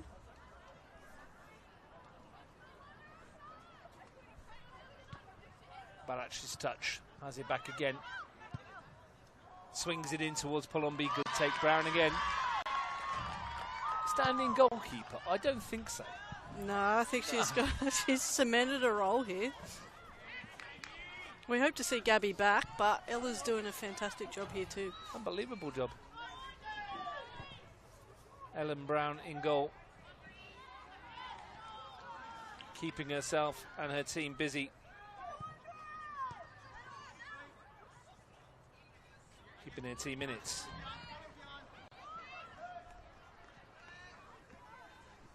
I think she hurt herself a little bit on that dive. We're making the save. Yeah, I think so. She was stretching her hip there. Just milking it.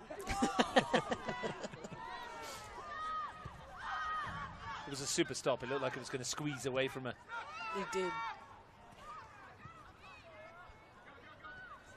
Paradoxically, it's probably easier knowing that you're going to start in goal as a not a number one, but as a backup than it is coming off the bench, isn't it? Oh, because yeah. Mindset, you set yourself differently and that kind of thing. Yeah, absolutely. Especially if you're a player on the bench there too, and you get put in goals. I don't think anyone's wishing for that to happen. Well, 20 minutes to play. We still await a goal. Hicks getting forwards. Cochrane to swing it into the middle. Giddis is arriving, scored a very similar goal in the league game than that. Summers didn't cut it out and Giddis kind of rolled it in. Thought history was about to repeat itself for a moment. Here's Norris. Good challenge by Ward. But Jono sat down. I don't know if he thought Thornton was going to go with it. Zachman, Berkeley to turn. Can one of these experienced Canberra Croatia players make the difference? Britt Palombi been quiet since she's come on. Berkeley slides one in. Robertson is back. And Leonard can complete the clearance. Senti didn't see Palombi on her shoulder, didn't hear her coming. Here's Bongiorno, who wants to have a crack. And Brown again behind it. Every touch greeted with applause and cheers from those clad in red and black over the far side. They've got a good little crowd over there, the Wanderers. Got a few fans around us here in these stands as well, aren't there? There's a fair few Wanderers supporters here tonight. I dare say they might outnumber the home support. I think they do, Russ. I think you're right. Although, the clubhouse over there. Yeah, in the VIP section where it's nice and warm. Yeah. Yeah. And the food is flowing. Might be a few there. Extra time might be looming here. Giddis. Ward. Can't squeeze it past Zachman. I'm curious. Coleman. Looking for Palombi. Stretches to keep it in. Boots to send it down that line. It's been presented to Palombi by Hicks, inadvertently so. Britt Palombi can swing it across towards a far post. For the first time tonight, Ellen Brown wasn't decisive. I don't think it's gone out. It stayed in fact. Scooted along the line and stays in, and Norris can keep the attack going. For the moment, everybody stopped. Will it be fatal? Thornton drifting past a couple. Michaela Thornton can't tee up Barach. Great touch, Hicks, needed to be. Drive from Berkeley. It's going to come for Barach. The drop of the shoulder and a bend and the great save. It's Palombi on the rebound. And she puts it over the bar. And Ellen Brown again with a stunning stop to deny Bella Barach and to keep her side in it. And when it fell to Palombi's left foot, well, the ground held its breath, but it goes wide. What a sensational phase of play there by CCFC, and Ellen Brown again off the line and making that incredible save. What a stop. Sensational. Firing through, and she made that fantastic save there. Well done, Ellen.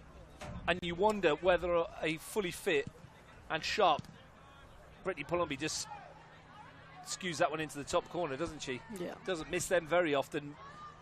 Here's Palombi again, beginning to exert some influence. It's a lovely run by Thornton in the first instance. Palombi to fire it across. Settles for the corner. Canberra Croatia just turning the screw somewhat. Yeah, they are turning on the heat now.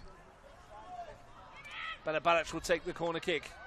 Wanderers just need to see out this storm. 15 minutes to play. It's beginning to feel almost as if one goal might do this. Or are we going to get one of those games where one of the teams scores and then straight away the other one equalises? You Seen don't that know. a few times. Barach into the danger area. Comes off the head of Nash. I think that was defending that. Might have been McLaren, in fact. At the near post, I think it was. Nodded it away. Felt it as well. Yeah, she's holding her head there. Audrey McLaren doing the defensive work on the top of the 6-yard box at the expense of another corner, which Barach will take again. Swings it to the near post, not her accurate best as well. You wonder, Kelly, when you look at cup football and you see chances like that and you see the goalkeeper making saves like that, you think, is it their night? You always do think that because you just don't know what the night's going to bring. Bria Waters and Abigail Moss coming on. Perry Nash and Juliana Robertson going off.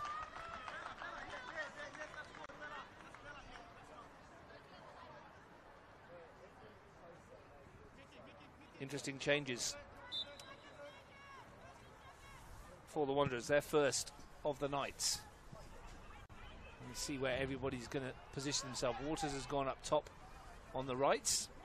Moss has gone into midfield to more of a 6 role. Palombi, the drop of the shoulder again, the advance into the area, skips past a couple, still going Palombi, and it's come off the base of the post, I think. And then straight back, ricochets to Brown. Wanderers might be thinking it is their night with that kind of thing happening.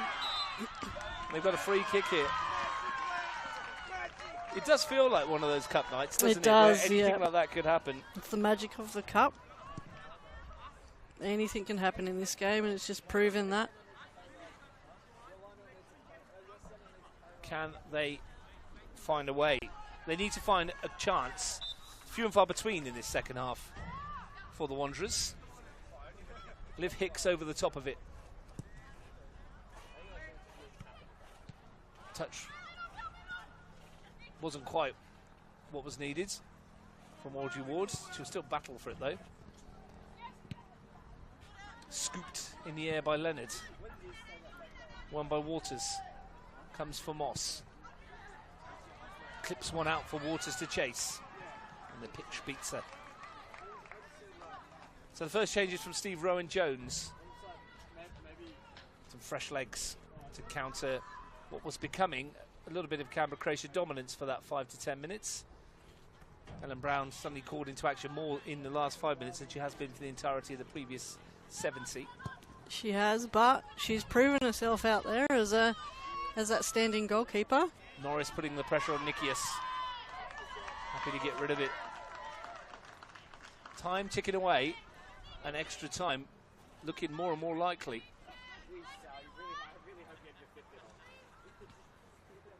Norris.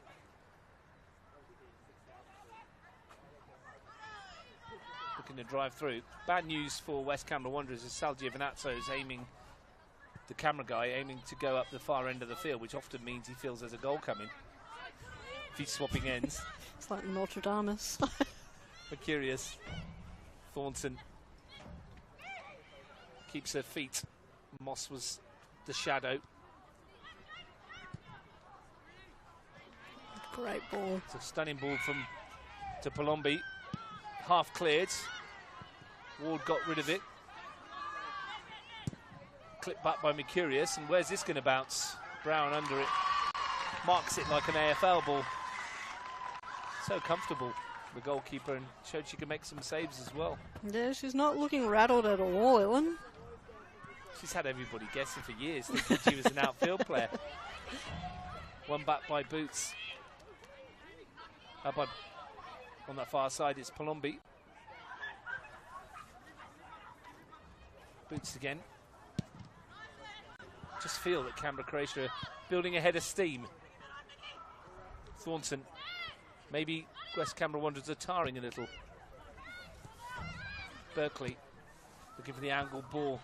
Well picked off by Hicks.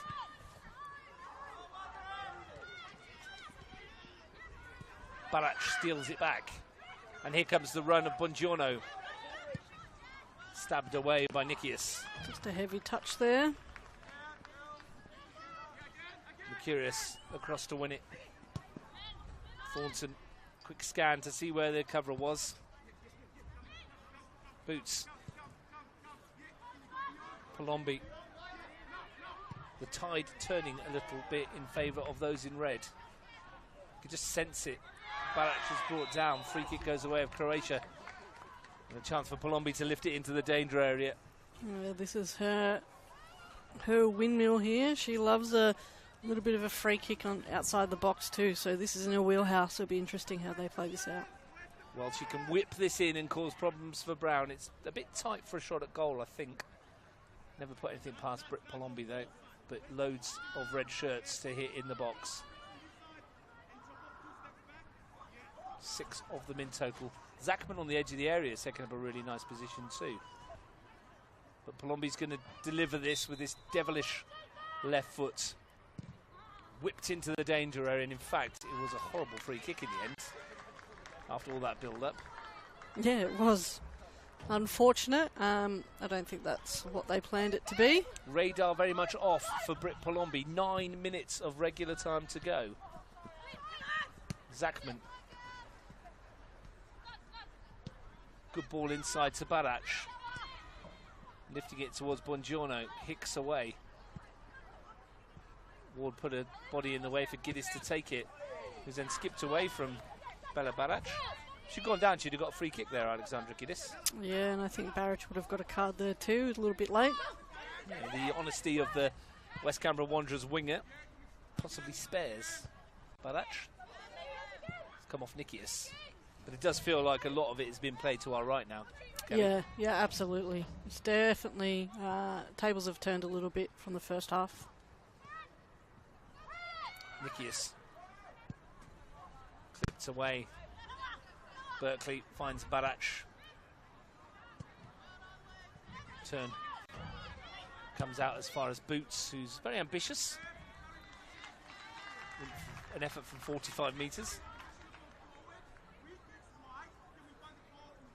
Brown away again. But it's a red shirt winning everything at the moment. Moss. Yeah, I think CCFC are just putting that press on with their speed up front now, which is just catching Wanderers off guard. Ward finds Moss. Thornton wins it back. Mercurius finds Barach in turn. Norris. Stretch of the leg from Moss. Out as far as Zachman. Mercurius. Buongiorno. Zachman's gone outside. Fortunate ricochet for Buongiorno. Breaks for Norris. Buongiorno again. Physical challenge by Emma Leonard. Nikia stabs it away, but it's a tide they can't stop turning at the moment. Left to right. Tired legs, perhaps, for the Wanderers. Digging in. Adrenaline kicking in, I'd imagine. They can see the clock to our left. It counts down. It says 6:58. on that one, so 7 minutes exactly to go.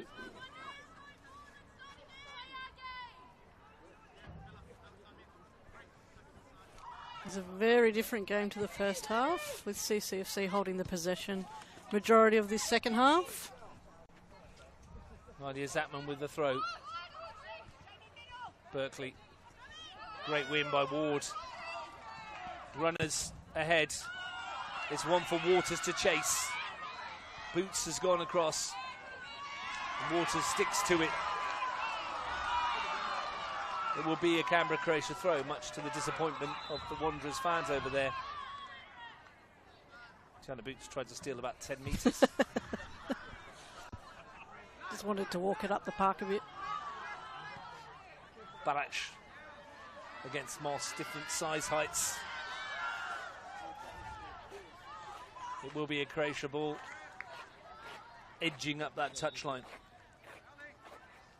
We're going to see a Wanderers substitution. Giddis is making way. Cassandra Watson will come on for her. 30 goals in 72 games. It's a really good return.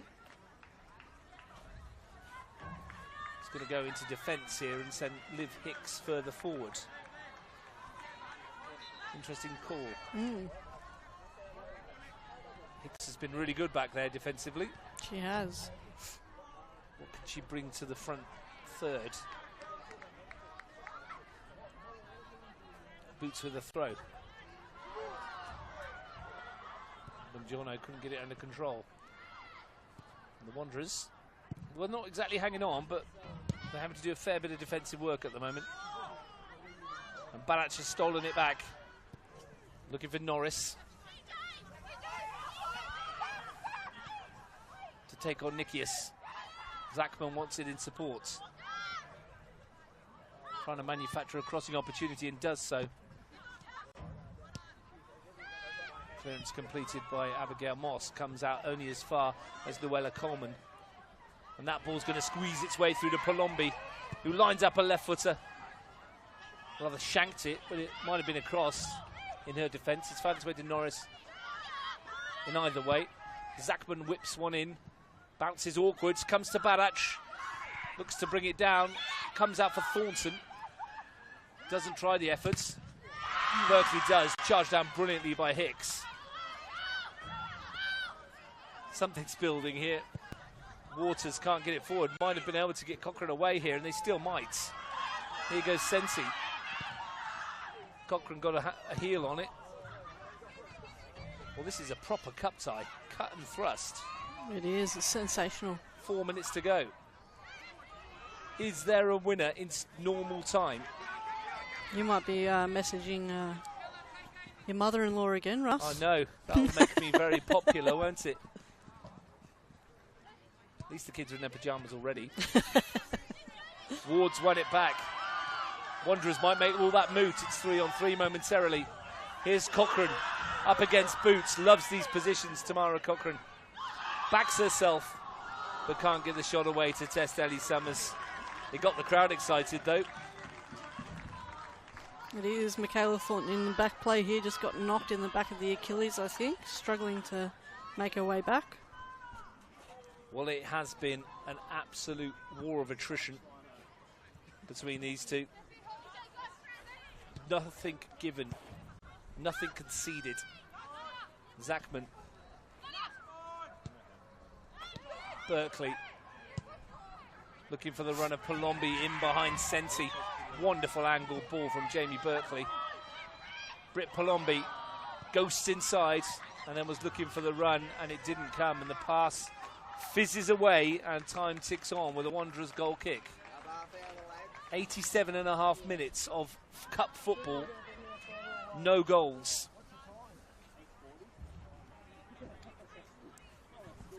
Beautiful ball there from Berkeley, though, straight through to Palombi. Unfortunate with the execution in that final third, but we're seeing that build-up play happening now.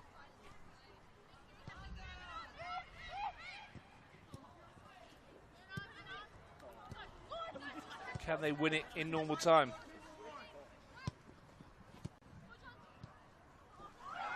Ball swung in towards Norris, and she got there, and Brown goes down under the challenge. Being called offside. And the flag went up in the first instance. And Ellen Brown, well, gets away with one perhaps.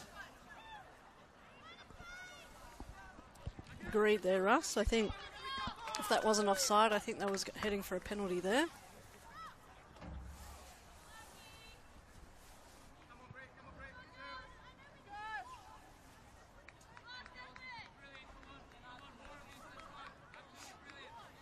Minute and a half left of normal time. Ellen Brown sends it away. Won by Berkeley. Barach gets a toe on it. Nikias stabs it out only as far as Berkeley. Palombi. That deflection could go anywhere. It's going to bounce horribly for the Wanderers. Bounces straight to Bella Barach, which is where they don't want it to go. Palombi gives it away. Cochrane. And now Hicks will chase. Summers was well positioned, but it's bounced off Hicks. The angle is acute. Liv Hicks to send it in. The deflection is nodded away. Third time's the charm for Hicks. Ward helps it on. Cochrane, top of the area, swung a boot at it. And it's sliced off the side. It might turn into a pass for Bria Waters. I think it is going to. Waters to deliver it in. And Bria Waters cross straight into the arms of Ellie Summers. Got a bit of a head knock down here. Audrey Ward got caught, didn't she? Was it Ward? I think it might have been. Yeah, it is Audrey Ward. Just got hit to the side of the head here. It's going to take us over the time that we've added, that we're going to get at the end of 90 minutes anyway, and we will see how long we've got left. Not sure, to be honest. Wouldn't be too many stoppages in the second half. No one's been told. Caleb Lawrence on this near side would have told us if he knows, but he hasn't heard from Aisha Strutt yet. Audrey Ward's going off for some treatments. And we're going to drop into stoppage time, I think. Yeah, I think we are too. We are 30 seconds into it. Well, will we get a goal dramatically in stoppage time? You sending the message? Yep, to saying the you're fam. going to be late. I've done mine. 3 minutes, we're told. Thank you very much to our officials. We played about 30 seconds of it, so 3 minutes I would have thought from now. Norris, Zachman. Will there be a dramatic conclusion? It will be harsh on either team if they lost it now. But they might. Nadia Zachman wants to get on with it. EJ Norris has the ball. Looking for Barach. Or Moss has missed it. Brown's come to reach. Barach slid in. Ellen Brown just steps away, nothing in that. Like a pro goalkeeper. Can only find Berkeley with the clearance though. Thornton. Can one of these big name players step up for Canberra Croatia? Zachman looking to deliver it in towards Bongiorno. Nodded clear by Leonard. Comes out for Thornton. Tries to squeeze it down the channel for Palombi. Nothing on there. And we might be looking at extra time.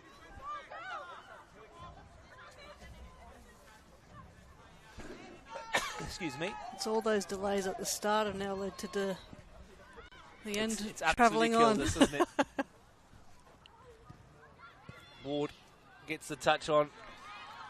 There still might be a dramatic conclusion. I make it 2 and a bit of the 3 that we're promised. And Canberra Croatia will have a corner, perhaps the last chance for the hosts. Can this be the winner here, Russ? You would not bet against it. Britt Palombi to deliver. Thornton's gone into the 6-yard box. Plenty up. Barach at the near post. Bongiorno's taken up a good position too. That swung in towards Thornton. Really good header away. I think it was met by Leonard. Zachman. Berkeley was on her heels, but will get there. And then can't wrap her foot around it, and that about sums it up. And that will tick us over the 3 minutes. A glance at the watch by our match official.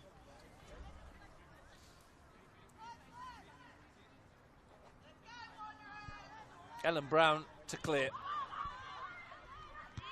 Thornton finds Barach, spins away. Bella Barach and still going. Barach into the middle. Bongiorno got a touch. It's Bongiorno. And somehow the defensive work is good enough to clear it away. This has been a game, Russ. An exciting game at that. Don't know about you, my toes are cold now. Kidding there, I've got really warm socks on, mate. I'm a pro. Thick sock sport in England. Audrey McLaren with the defensive work. Here we go again. Palombi to swing it into the danger area. It's bounced off of Mercurius, who was up there at the far post. Palombi will retrieve and look to deliver again. And another testing ball in. And it's nodded wide. And it will be another corner kick. Emma Leonard once more. Absolute Trojan at the back there. She's had a sensational game, definitely, Emma Leonard, and really good to see, keeping those CCFC players out. This must be it. This must be the final chance. 4 minutes of the 3 promised. Palombi to take again. Swings it to that near post. Brown pushes it away. It's loose in front of goal. Could go anywhere. Barach through the crowd. Great block by Moss. Comes out to pop to Zapman, who's popped it wide. And cleared up again by West Canberra Wanderers. And extra time it is. They just could not find a way through. And we will see an extra half hour. Kelly Sturton, what do you make of that? Sensational game of football, Russ. Sensational is definitely not what I expected coming out here. But as you said, we can't look at the history of the two teams. We've looked at the ladder, and this just shows what both teams can do. Well, we will be back for extra time in just a few moments, because at 90 minutes here at Deakin Stadium, it's all square. It's Canberra Croatia 0, West Canberra Wanderers 0.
Welcome back to Deakin Stadium, where we are seconds away, or so we hope, from extra time. Canberra Croatia nil, West Canberra Wanderers nil. Brought to you by our sponsors. I can give them another shout out here while we're waiting. Allstate Towing, broken down or been in an accident? Give Allstate Towing a call, your 24/7 local trusted towing company. Electro Tinj, proudly supporting the Capital Football Australia Cup qualifying rounds. Deakin Club, the family-friendly football club. Kitro Excavations for all your excavation and earth-moving needs. Rhythm Snowsports, ignite the Stoke. Canberra PC Repair, IT support when you need it most. LJ Hooker, for your real estate needs, contact Lukas Cole at LJ Hooker. And Xela Construction, commercial builders, proudly supporting grassroots football. See, got through the sponsors and we're still waiting. Kelly Sturton is with myself, Russ Gibbs. Kelly, Ellen Brown, knocking on the door of Ant Jagarinitz tomorrow for Canberra United, the goalkeeper. Watch out, Sally James. She's on the job. I reckon she did a blinder. 2 on-the-line saves and nothing seems to faze her. Yeah, magnificent stop from Barac, which was curling towards the bottom corner, which I thought was probably going to be the game winner, having pushed a free kick from the same player onto the crossbar earlier in the piece. And then, of course, there was a chance, I think I wrote it down here, EJ Norris, that Brown saved as well. So she's keeping the team in it. It's not exactly been clinging on, but over that last 10-15 minutes of the half, Canberra Croatia looked the better side and they looked more likely. But this is cup football. Anything can happen. We've got another half an hour to play. Generally what happens in these instances, Kelly, I mean, you've seen it millions of times, someone will score in the next 3 minutes. And you're like, well, why didn't you do that in the 90th minute? I know. We could all have gone home early. They just wanted a sensational game of football and it's shown. I'd like to go home, but it's been good to watch too. So yeah, I was going to say, but honestly, I mean, sometimes 0-0s can be a bit of a drab affair, but this one certainly hasn't been one. This has been exceptional from woe to go. Who has got it in them?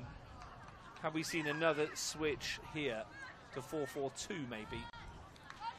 Looks like as we start the second or the first half of extra time. And it looks like CCFC have pulled the same formation. So they're just going to balance each other out again. We will see what happens. Emma Leonard, who's been brilliant at the start. Nikias back for Brown. Hasn't put a foot wrong yet, the goalkeeper. Finds Moss. Helps it out here to Waters. Dances past one. Gives it away though to Coleman at the back. Thornton. Zachman. Berkeley. Challenge was from Audrey Ward. It seems fine after that bit of a head knock towards the end of the game. Just shook it off like a pro and got on with it. Which I'm not suggesting you should do if you had headlock, by the way. Let the physio tell you what's going on. If they suggest you come off, you come off, right? Yeah, exactly right. Caveat these things. Don't open yourself up to risk there. Oh, absolutely. I'm not, just saying, Russ Gibbs on commentary said it was all right. Just shake it off. It's split head and the blood pouring down your face. Yeah. Zachman on the overlap. Looking for Bongiorno. Dipped on it. It's been stabbed clear by Ward. He picked up by Tiana Boots. Thornton. Curious. Asks Norris to chase, but that'll bounce off the turf and beat them all. Looking at the bench is what's left. Samantha Host on the bench for West Canberra Wanderers. Pia McGee, Ellie Raymond is still on the bench for Canberra Croatia. Boots.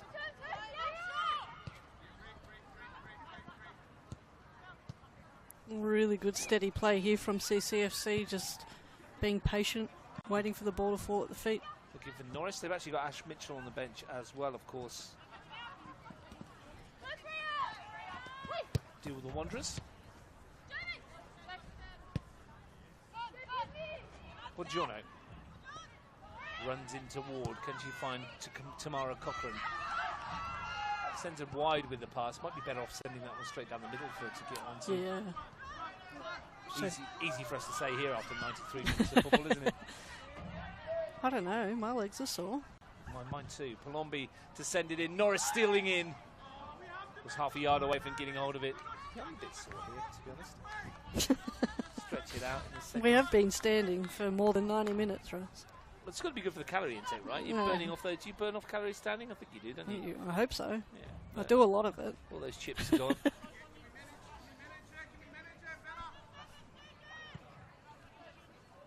Comes out here to this near side for Senti. Waters with chase. Summers finds Boots. Not sure that was the intended target.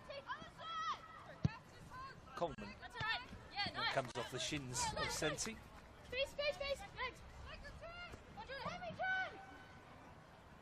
They have put a really shift in both these teams to give us a good show tonight. Belconnen and Canberra Olympic got something to live up to tomorrow. Off goes Hicks as the auxiliary striker. Summers away. Berkeley got there ahead of Waters. Snapping into the challenge. Goes the way of the West Canberra Wanderers player. Jimmy Buckley didn't agree. She did not. She was not happy. Balach.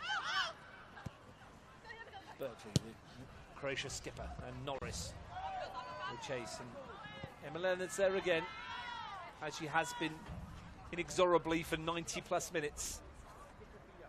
Much the reason, or one of them, why her team's still at 0-0.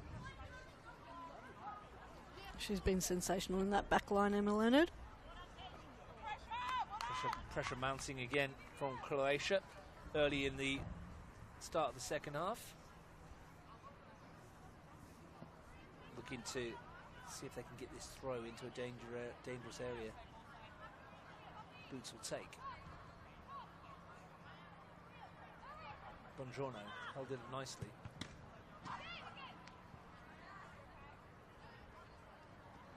In fact, it was EJ Norris, my apologies. I can't see through this tarpaulin.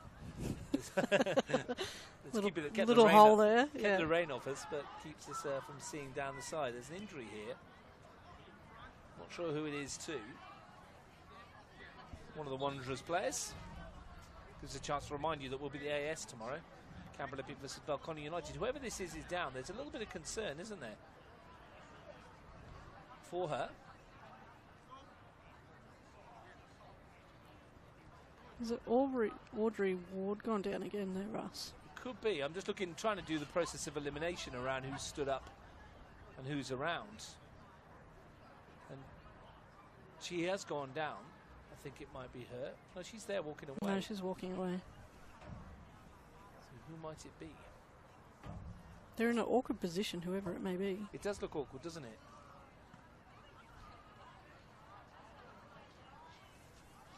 I'm wondering if it's Waters, the sub. Whoever it is not in a good way at the moment. They'll take their time, of course. They're turning the time off is Aisha Struts.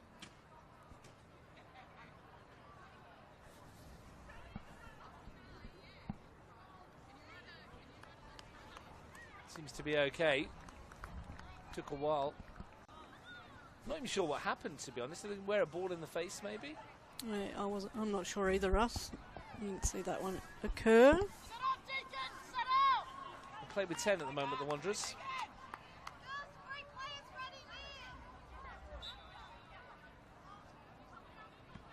Balach. Back for Berkeley. Down to 10 men. 10 players. The Wanderers saw that one off. Take a bit of the sting out of the game as well. It is Waters down there as well. It's only just come on. Looks like she's doing a concussion test. I think she got a ball in the face from very close range, so couldn't quite see from where we were. Oh, there, Frank. There you go. Bore it in the side of the head, he says on the replay. Thank you very much, Frank Keisha. So hopefully she's okay. Doesn't listen to my advice. So just shake it off. Shake it off like a pro. Going through the correct concussion protocols.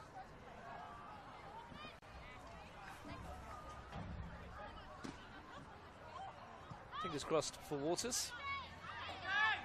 Only just come back from a very long-term injury as well. The physio's given her the go-ahead, and she will rejoin us.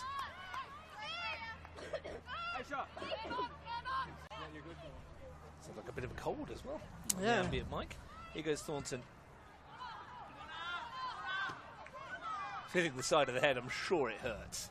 It's a cold night as well, isn't it? So definitely is.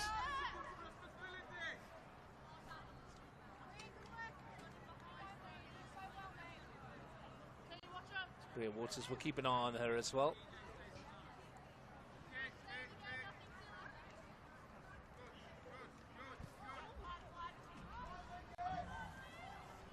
Very cagey opening to the start of extra time here.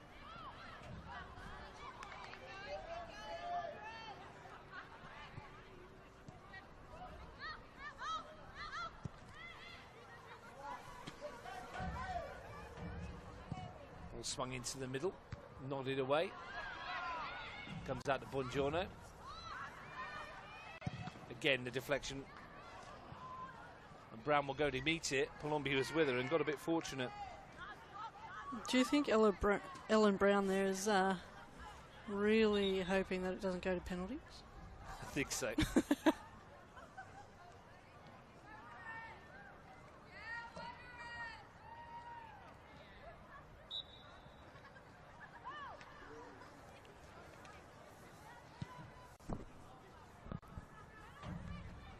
Cochrane.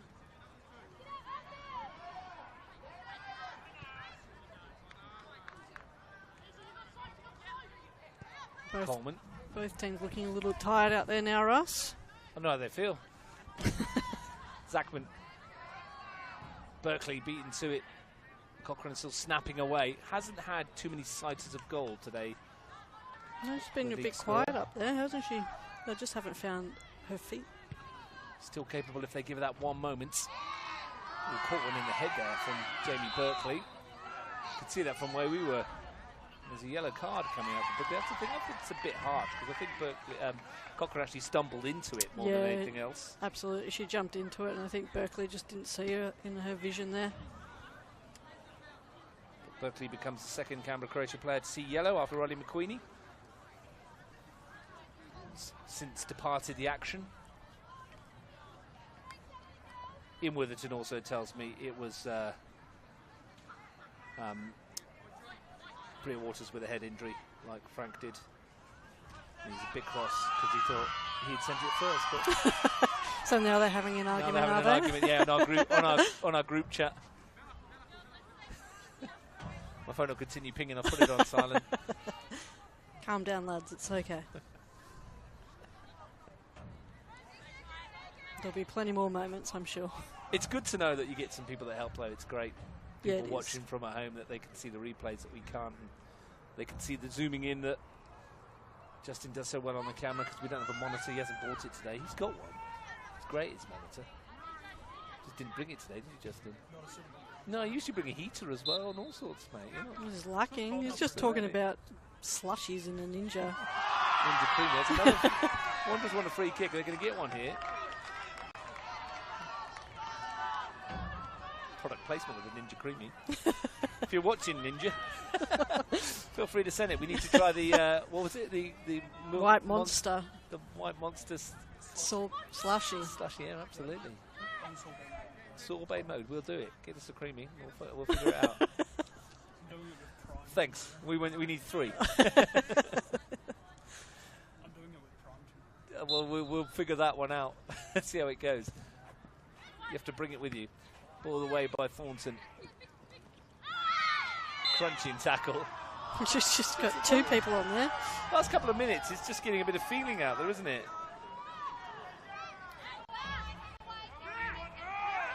The crowd's getting into it as well, which is nice.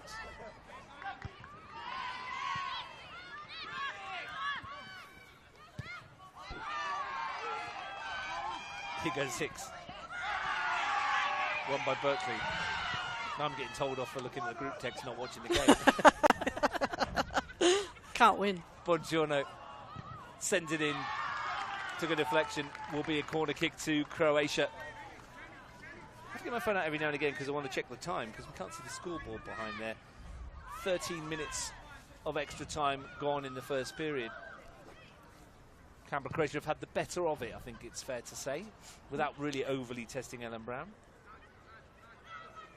Another corner here. They've also had the call of the corners in this game as well. I just can't find the back of the net at the moment.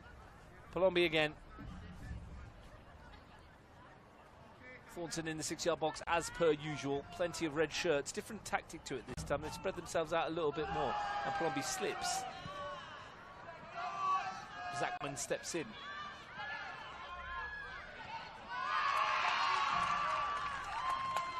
Opportunity to send it in. And it's been knocked away. And we're closing into the end of the first half of stoppage time.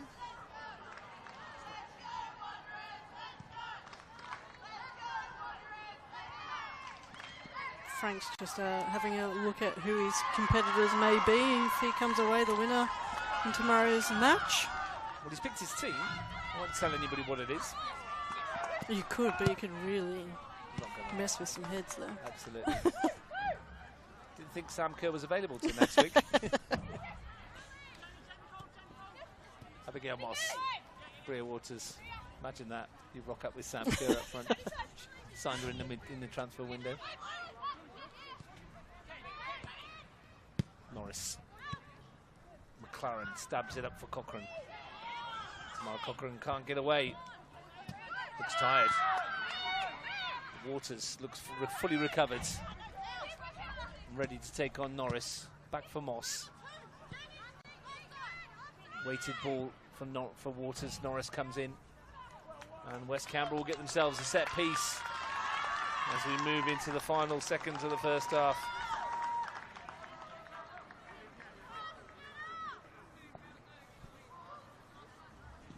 Olympic Balconnen tomorrow. Extra time goes into stoppage time in the first half of it. Can the Wanderers score with their first real chance of this first period of extra time? Audrey Ward can't swing their foot around it. Tired looking corner kick, and there is plenty of tired bodies out there.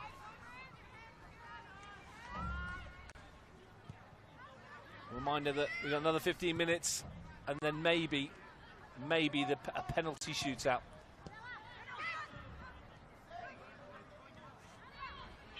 Zachman, Palombi. No change out of Nikias just yet, but the clearance wasn't the best from Nikias, but she's conceded a corner kick. Maybe there's time left for Canberra Croatia to take this one.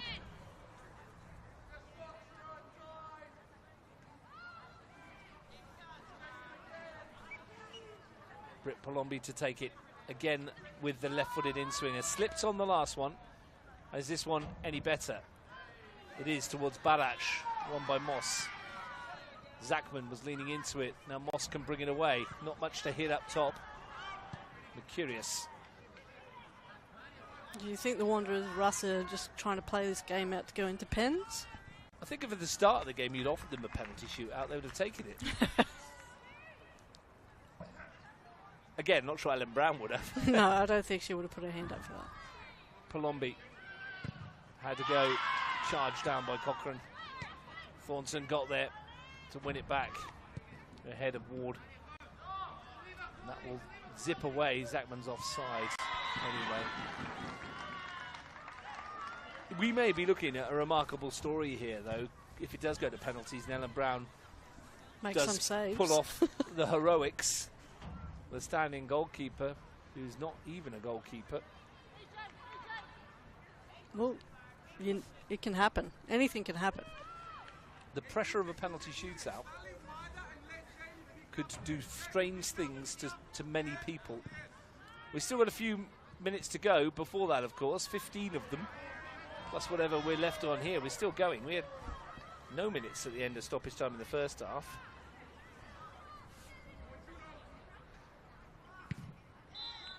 And that'll do. Should be just a straight swap over here. Our Liney here's doing some stretches. I think he's a bit sore too, Steve. Yeah, Caleb Lawrence in front of us. Everyone is a bit sore. But we will go for another 15 minutes, Kelly, and that first half of extra time was pretty cagey. Croatia had the better of it, not many chances of note, but we're still in this game. As my notes are falling apart, need a new board. That folder's just as old as you, Russ. It's just dissolving on me as we go. It was fine at the start of the game. We've been here so long. It's just it's withered away. I need to get to the shops tomorrow and buy a new A4 folder. Anyway, that's beside the point. This game could go either way, and we've seen the power and the experience that Croatia have got. How important is it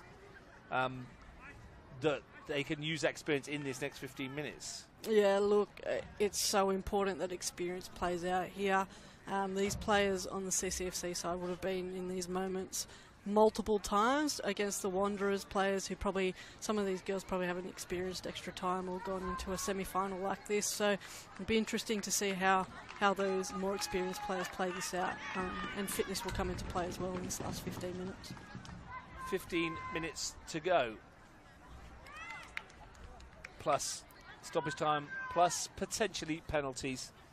Who has got the legs? Will it be the experience? Will it be the youth? You can see there's a change. Samantha Host, wearing number 29 in front of us, is on. We will try and figure out amongst all the players out there who she's replaced. Figure it out.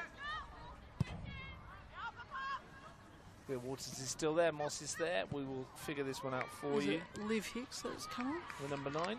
Oh no, she's in the back line. She's gone to the back line again now. But we'll figure it out sometime. Come on, Frank. Come on, Ian. Sure you've got it. I think it's probably Allegra Senti. Maybe. I don't know. We will see. I love this. I'm going to say Audrey McLaren. I can't see her there. No, she's in the central area there. She's still on. Where is she? Just walking towards the midfield, towards Berkeley now. On the far side? Going towards Thornton. So Ward's still there. I think it might be Senti. Well, Senti's out there. It is number 4, Audrey McLaren. I'm going to say. 14's out there.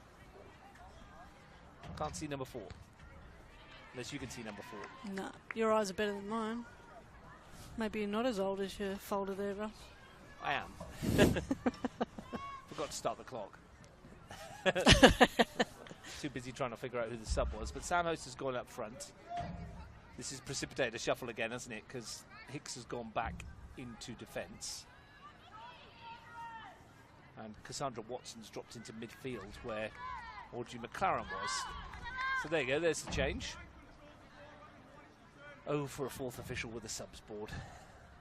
We don't ask for much in life, Kelly, do we? It would be nice. Now I see your pain. Yeah, you feel it. Yeah, I do. Absolutely. Imagine them doing 3 then at half time. No thanks. I'd give up, to be honest. It's another choice. Sam Host, young centre forwards. A striker of some repute. Scores plenty of goals in the youth. Hasn't made many first grade matches, rather. Only played 2 in the Premier League. Another that's been around the CFL programme in the futsal. You might have seen them around, Kelly. Yeah. Ward. Well, passes the wrong side of Cochrane. Norris. Beautiful show control, yeah. Sackman. Norris again will chase. Leonard says safety first. Out the ground. Yeah. Some lucky kid's going to pick that up tomorrow. Someone will pick it up tonight, please, because otherwise we'll run out of footballs. It'll be even longer.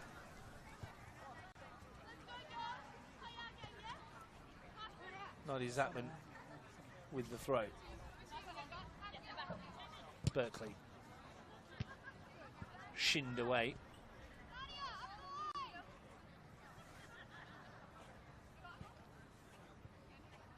Lovely turn by Bongiorno, but can't get away here, and Wanderers seeking a way forward through Moss. Coleman, that was a tired-looking clearance as well, as was that from Waters. I'm getting paid out by my team here, Russ, after you saying that I'm scoffing chips down at half-time. It was only one box of chips. I mean, what were they? I mean, to be fair, what are they eating at home? Yeah, well, that's it. I don't know. Exactly. Yeah. Probably going to take We're just away. starving up top here. Unbelievable, isn't it? Thanks, Ian, for performing towards the McLaren after I said so. In by Palombi. You might have said before, but you know what? Didn't get the message, so doesn't count, does it? He just wants to be first. Yeah, so I want to know now if your friends, whoever's on your team and paying you out, what they've had for dinner tonight, and I want them to be honest about this, because if it's not salad, you know, they're letting them, you know, they're taking the mick, aren't they? Really? You just watch. They'll say salad. Yeah, 100%. Or fish or something healthy. Berkeley comes off the shins of Nikias. There's another player down on the far side. Yeah, there'll be like a, you know, steamed veg. Yeah, exactly right. Grilled chicken. Someone's going to be honest and say kebab.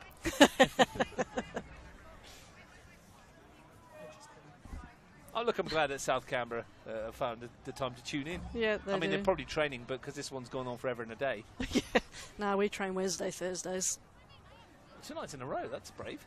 No, we only train one night a week, don't we? Wednesdays, Thursdays? Yeah, that's the whole club. Either or? Yeah. Not both? Like a bit of freelancing. Well, that's one more than I'm trained.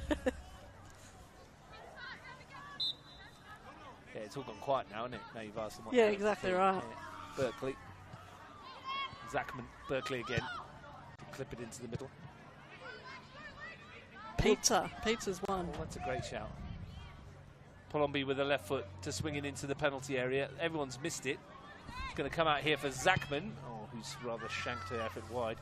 I will make a mention of South Canberra, though, because I had a look on their Facebook page, came up that they're selling some really nice Indigenous shirts at the moment. $60, I think they are, which is an absolute bargain. Might get one myself. It's a really nice design. Get on their South Canberra website, have a look at their shop, and maybe treat yourself or someone to a shirt. Yeah, they're absolutely sensational. Designed by an Aboriginal local artist, I understand. Yeah, absolutely. They worked hard on that. So Kalara Gilbert did the design for us. Yeah, I fancy one myself, and I might well get on board that train this week. I'm sure we can sort you out, Ross. I'm sure Kat's listening. Always like a shirt for the collection, isn't it? Back for Berkeley. To lift it into the penalty area. Good one too. It's come off the head of Hicks. Senti made sure that Palombi couldn't line one up. What I would like to see is South Canberra enter the Federation Cup next year. Now that would be something. Well, that's no pressure for No the pressure Div 1 at all. coach. Get yourself in there, Kel. I don't know if the girls would want to do it. We could put the challenge out to them, that's for sure. We need more women's teams to step up in the Federation Cup. Got the 8 Premier League teams, as Palombi sends that in, but one outside the Premier League this year, but they had to pull out White Eagles. Although they're doing quite well in that Division 2 competition with Katrina Noose at the helm. Norris trying to go around the outside of Nikias will set off the corner. So if you are part of a women's team, feel free to get involved. I'm sure we can come up with a Federation Cup dispensation in terms of the entry fee, a bit less for the preliminary rounds for the teams that aren't Premier League, to encourage them to enter. Could have a word with them in the office about that. Yeah, love to see South Canberra. We could then broadcast your game. Cal, you could be on the sideline. No one wants to say that, Ross. Oh, absolutely, everyone wants to do. We just mentioned how many times you won the World Cup. Yeah, perfect. Yeah. Keep it that way. Palombi with the left-footed corner kick again. Cluster of players in the penalty area to hit, and again, it's not the best delivery by Canberra Croatia. They've had struggles in that area tonight. Free kicks, corners. Not been their usual successful selves. We've got a question here. Someone wants to know what part of England you're from, Russ. It's a long story, but I was born in Bournemouth, right on the south coast. But then I moved to Lincoln for a while, and then I lived in South Wales for 15 years. I have a mishmash of an accent. South Wales, there you go. Chance for host to chase. Summers comes, meets it and gets rid of it. But yeah, Bournemouth. Not only for the South, I'd have been in France. Yeah, So there you South go. I am, yeah. But yeah, the 15 years in Wales gives a bit of a mismatch to it. Spent a lot of time with my father in Bath as well, so all around the place. Yeah, there you go. Yeah. So how come you follow Me and You and not Bournemouth? Long story again, but to cut One it for down another night? To cut it down short, England's captain back in the day was Brian Robson, who was my absolute hero. And he transferred to Manchester United when I was a young boy. And that's where I got that from. No, this is And it was great for many years. yeah, until this year where could be sitting 17th, right? Look, I mean, as long as it's not the bottom three. Well, yeah, exactly. It doesn't really matter, does it? Second, 17th, you're not champions. Yeah, exactly right. You hear that, Arsenal fans? Yeah. A lot of grief for Arsenal fans, but they've won no trophies in 5 years, and Eric Ten Hag won 2 and got sacked. It's all about winning trophies. I mean, you won trophies, and then you just stepped away from it. Yeah, Mate. exactly right. Here goes Moss, host. Looking for the run down the middle of Waters. Lombi having to do the defensive shift, and does it well. But runs into Abigail Moss. This game balanced on a knife edge, 1/2 chance. Here goes Palombi again. Frank Casey says I'm Welsh. Well, you know, I've lived there long enough to represent Wales. Yeah, there you go. Oh, their female team did quite well. They did, yeah. Jess Fishlock plays for Wales, and she's an incredible player. Came over here and played for Melbourne Victory for a number of years. Yeah, she did. She was a quality player. Is a quality player. Had a stint in the WSL in America as well. Here's a change for the Wanderers. And Bria Waters is going off here, and I'm wondering if that's because she's still struggling a little from that knock that she got earlier on the side of the head. Ashley Mitchell has replaced her. So they've subbed the sub. Hopefully that's not too bad for Waters, but maybe it's a precaution. Yeah, the trainer looks like he's having a bit of a word to her, so hopefully she's okay. Probably made the right decision if she's feeling a bit woozy. Palombi looks for the return ball.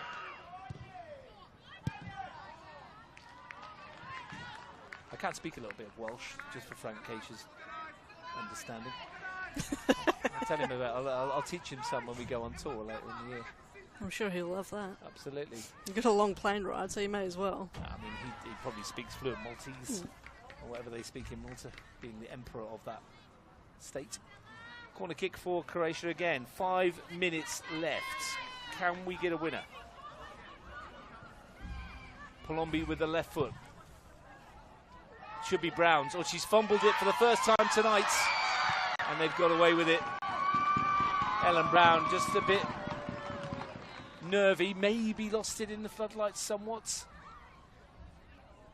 But in the end, free kick I think has been awarded, has it? Or are we going to throw in with a throw? We're just going to see a throw. I think someone just ran into the goalpost there. time ticking away. 5 to play. Swung in by Berkeley. Wonder how Ellen Brown's nerves are right now. Well, judging by that last attempt to catch, probably a little bit up in the air. Sorry, I've just been distracted by the giant TV behind the goal again that you see here occasionally. Someone's got in their house. I think someone's fast-forwarding a movie or something like that. Just flashing away in the background. Here's Barach. People who've been in this commentary position before will tell you exactly, will know exactly what I'm talking about. It is the biggest TV in the history of the world. Cochrane. You'd have to be careful what you put on, I think. We don't watch anything we shouldn't be. Can Cochrane get on the end of this? Oh, that's a thumping challenge. A really good challenge by Mercurius. Cochrane felt that, but that was all ball. It was a sensational tackle there. What a tackle. Old school challenge. Senti. Is there a way, Watson rather, to find a goal here for the Wanderers? Host from Watson's pass. Back for Watson again. Host. It's a bit loose. And now Berkeley can find Palombi, but Leonard comes across. Again, brilliance from Emma Leonard. She's been outstanding. I keep saying it, Russ, but she has been outstanding in that back line for the Wanderers.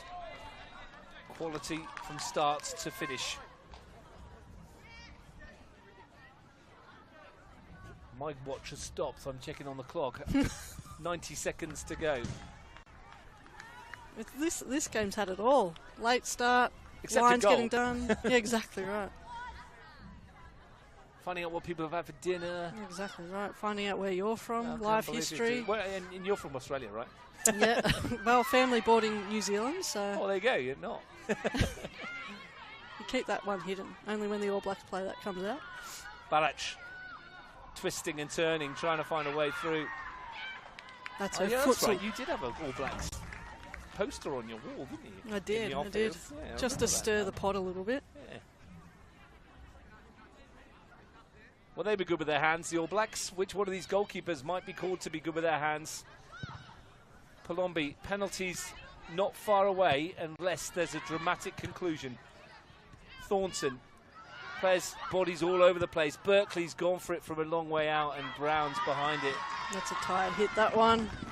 30 seconds plus stoppage time to go. Cochrane will chase, Host will chase. Summers has it, Host puts her under pressure. She's been a willing runner since she's come on, Samantha Host. Can the Wanderers create a match-winning moment? The nerves around the grounds are reaching fever pitch. You can hear the clock in the background. We're into stoppage time. That buzzer signals the end of 120 minutes. Stoppage time in extra time. Norris. Cleared again. Zachman is in hurry-up mode. Berkeley has given it to Host. Mitchell. Now Cochrane up against Boots, who's actually defended really well tonight, Tiana Boots. She's been sensational in that back line. She's read Tamara quite well all night. 2 minutes of stoppage time, we're told. Mitchell. First one charged down, second hooked away. Barach. Hicks has missed it. Bongiorno will chase. Hicks recovers. It's been the battle of the defenders, really, in this game, Russ. It's been two incredibly evenly matched sides, hasn't it? Yeah, it definitely has. Ellen Brown's had the more saves to make, but save them she has. Less than 60 seconds left of stoppage time. Nikias takes it off the toes of Norris. Who's got the nerves? Mercurius slips as she delivers. Moss gets the header away, only as far as Zachman. Audrey Ward, brilliant again. Mitchell. Ghosts past a tired Berkeley. Hosts made a great run down the other side. I'm sorry, Cochrane did, and Host came down this near side. Glance at the watch from our match official. This will be the last chance, I think. And it might be a West Canberra Wanderers one. Stabbed away by Thornton. Hicks goes through to win it and then tried to score from distance and slipped, and now Thornton can break. Barach to the left, Palombi to the right, Norris further over. And it should be Ellen Brown's ball. Elects to kick, and wow, it's come off Leonard. Could have gone anywhere. Could have. She was game then. We're into stoppage time at the end of extra time. Thornton.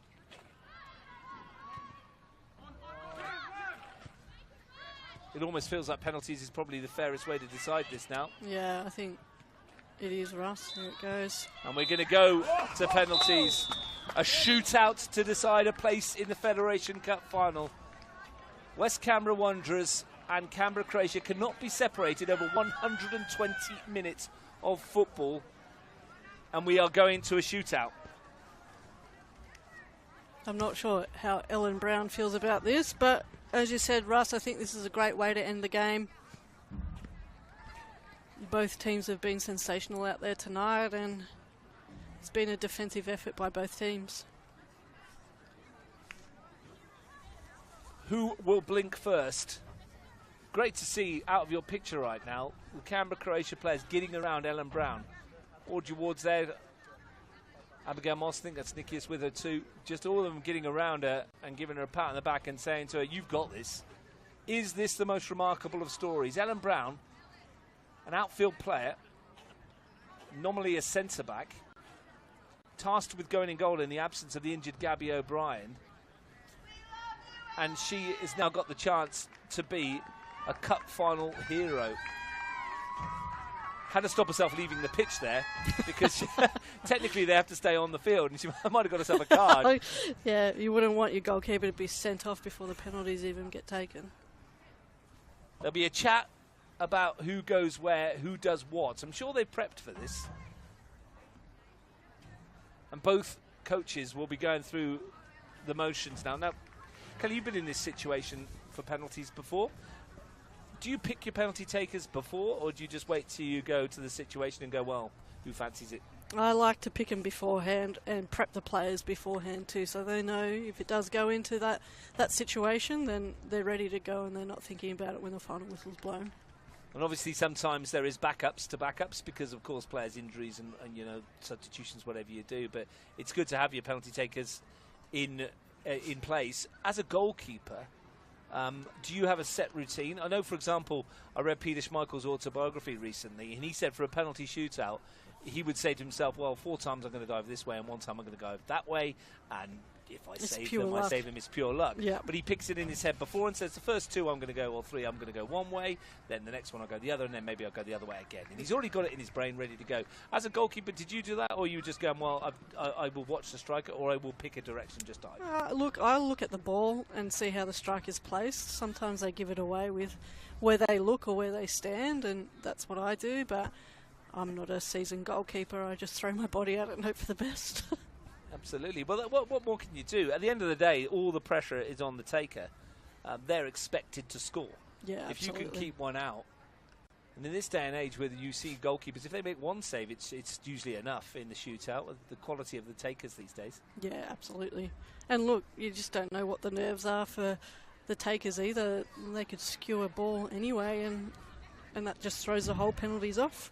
And there's never a good reason, is there? I mean, at the end of the day, I've seen really experienced players miss penalties and really inexperienced players just wander up and tuck them away as if they're just playing in the backyard with their brother or sister or whatever it might be. There is no way to replicate what they're about to go through. You can practice and practice and practice, but until you're in the actual situation, there's no way you can actually force the issue, is there? No, definitely not. And you don't know what the other team's been training. You don't know what their keeper's capable of either. Like, you've got Ellie Summers, who's a seasoned goalkeeper and has probably faced a few penalties, and you've got Ellen Brown, who probably never faced a penalty in her life, and who knows, she's probably going to make a few great saves tonight. We will see what's going to come up. A reminder that tomorrow we've got Canberra Olympic versus Belconnen United from the AIS. Anthony Yagarinitz will join me in commentary. Might be a longer night as this one. I hope I've got to pay babysitter tomorrow. For yourself or for the kids? Get it done. Yeah, I mean, call in sick tomorrow, Ross, I reckon. I might bring the kids with the game. Well, here we go. First of all, what end are we going to go to? Normally at this end we go to the left because there's no crowd allowed behind the nets down there. So that's where we usually go. But Salji Venanzo is actually wandering to our right. Or is he just putting his camera down, his thing there? So I think it will be to the left. That's normally the idea. No, they're walking to the right. Well, they're going to the other way, which is not what we often see at Deakin Stadium. It's usually the other way. Well, I've got to find a piece of paper that I can actually write on now for a penalty shootout. Keep an eye on it, Kel, while I go searching for a piece of paper and see who's going to go first, if you can figure it out. While I do something I should have prepped for earlier.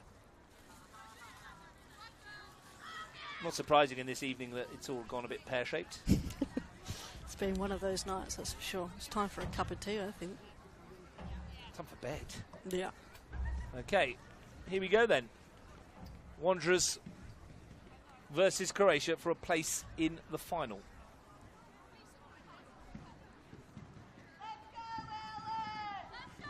Ellen Brown is heading to the goal first, which would suggest, well, actually, Tamara Cochrane's going forward first, so scrap that.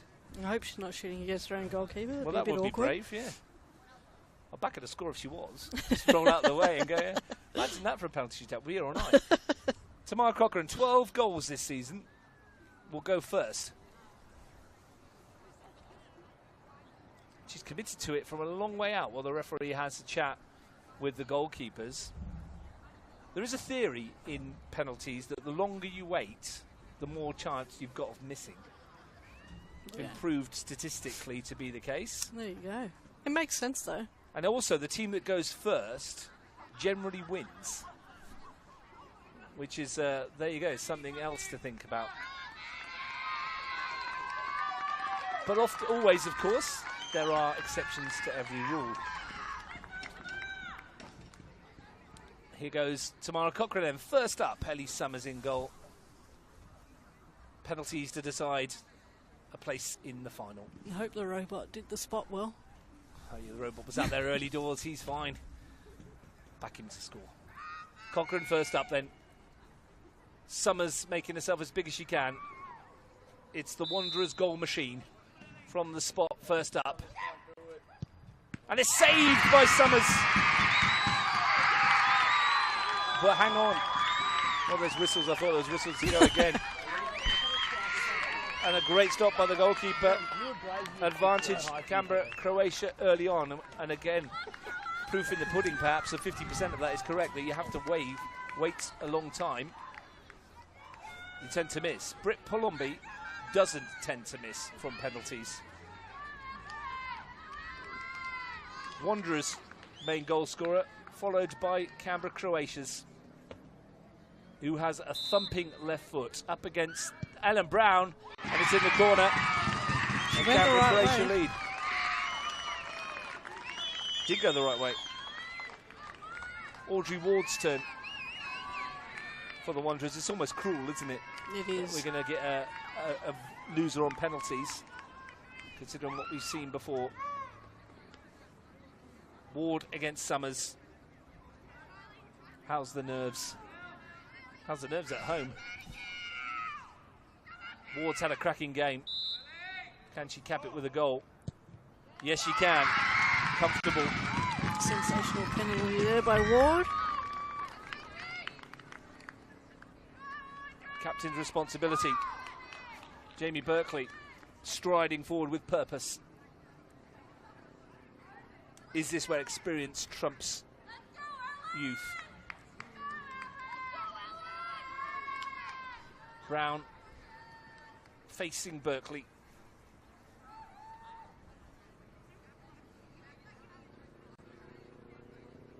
She looks confident, the Canberra Croatia goalkeeper. Striker, rather. Can she finish it? It's Berkeley. Oh, that's calm. Just rolls it in the corner. Nonchalant. Not a chance for Ellen Brown. Sensational penalty there too. Finding the right areas. And is Brown going to take one herself? I think she might. She's next on the card. Ellen Brown, the goalkeeper. Up against Ellie Summers. Keeper v keeper. Brown for the Wanderers. And it's pushed around the post, but she's moved off her line first. The flag has gone up. We will go again here, I think. Thomas McGlade had his flag up very, very early. And I think we're going to see a retake here. Wouldn't surprise me. We will. Well, Kelly. There you go, it's Ellen Brown's night. Is it Ellen Brown's night? Well, it might be. Wasn't the best of penalties. She just trundled it towards the corner. Maybe go with a bit more pace this time. Does she pick the same side? So many questions. I don't know. I don't like taking penalties myself. So here we go again. Take two for Brown against Summers, and she's put it wide. And the advantage is very much with Canberra Croatia now. For the first time tonight, it's gone a bit quiet in the Wanderers' end. Bella Balac, a player you would not expect to miss to stride forward and give the Canberra Croatia side a 3-1 advantage.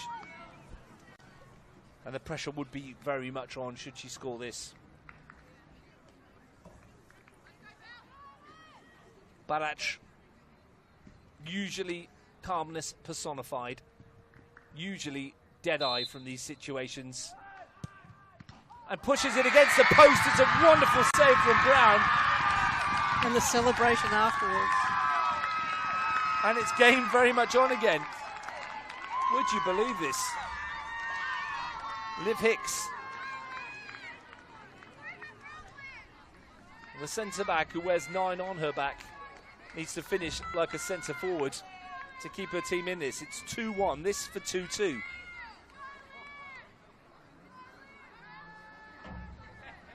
Is there more twists and turns?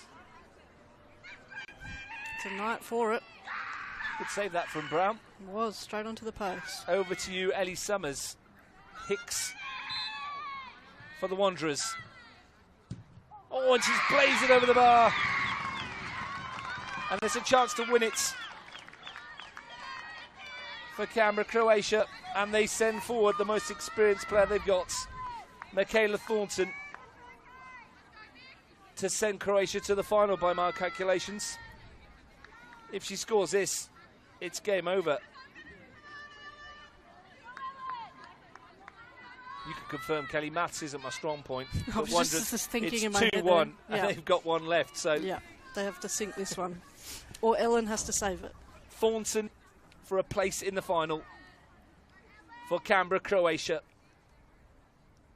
A hush across the grounds. It's Michaela Thornton, and Canberra Croatia will be in the cup final, tucked away with consummate ease. And they've gone the long way round, but they've got there in the end. And Canberra Croatia are through to the cup final, but spare a thought for a gallant West Canberra Wanderers, Kelly Sturton. What a game. What a sensational game. Unfortunate to end by penalties, but I think it was a game worthy of it as well. And West Canberra Wanderers have set themselves a standard now, Kelly, as well, that they can compete at this level. They almost did it. And Canberra Croatia expected to win and have got there eventually, but goodness me, they had to work hard. Yeah, they went the long way around, but it's good to see Wanderers put a fight out there, and they need to hold their heads high. They played a sensational game. Thanks very much, Kelly. I'll let you get away to get to your kids, and I'll get to get to mine, and Hopefully everybody's got to get bed. home. Yeah, everybody. West Canberra Wanderers can hold their heads high. They're in a team huddle there to your left and to your right of the screen, and while their youth was beaten by experience in the end, but it took penalties to do so. After 90 minutes, it was 0-0. After 120 minutes, it was 0-0. But eventually, Canberra Croatia prevailed on the penalty shootout. And they will play in the Federation Cup final. We'll find out who they'll play tomorrow. Over to you, Olympic and Belconnen, for here at Deakin Stadium. It's finished Canberra Croatia 0, West Canberra Wanderers 0. Canberra Croatia have won 3-1 on penalties.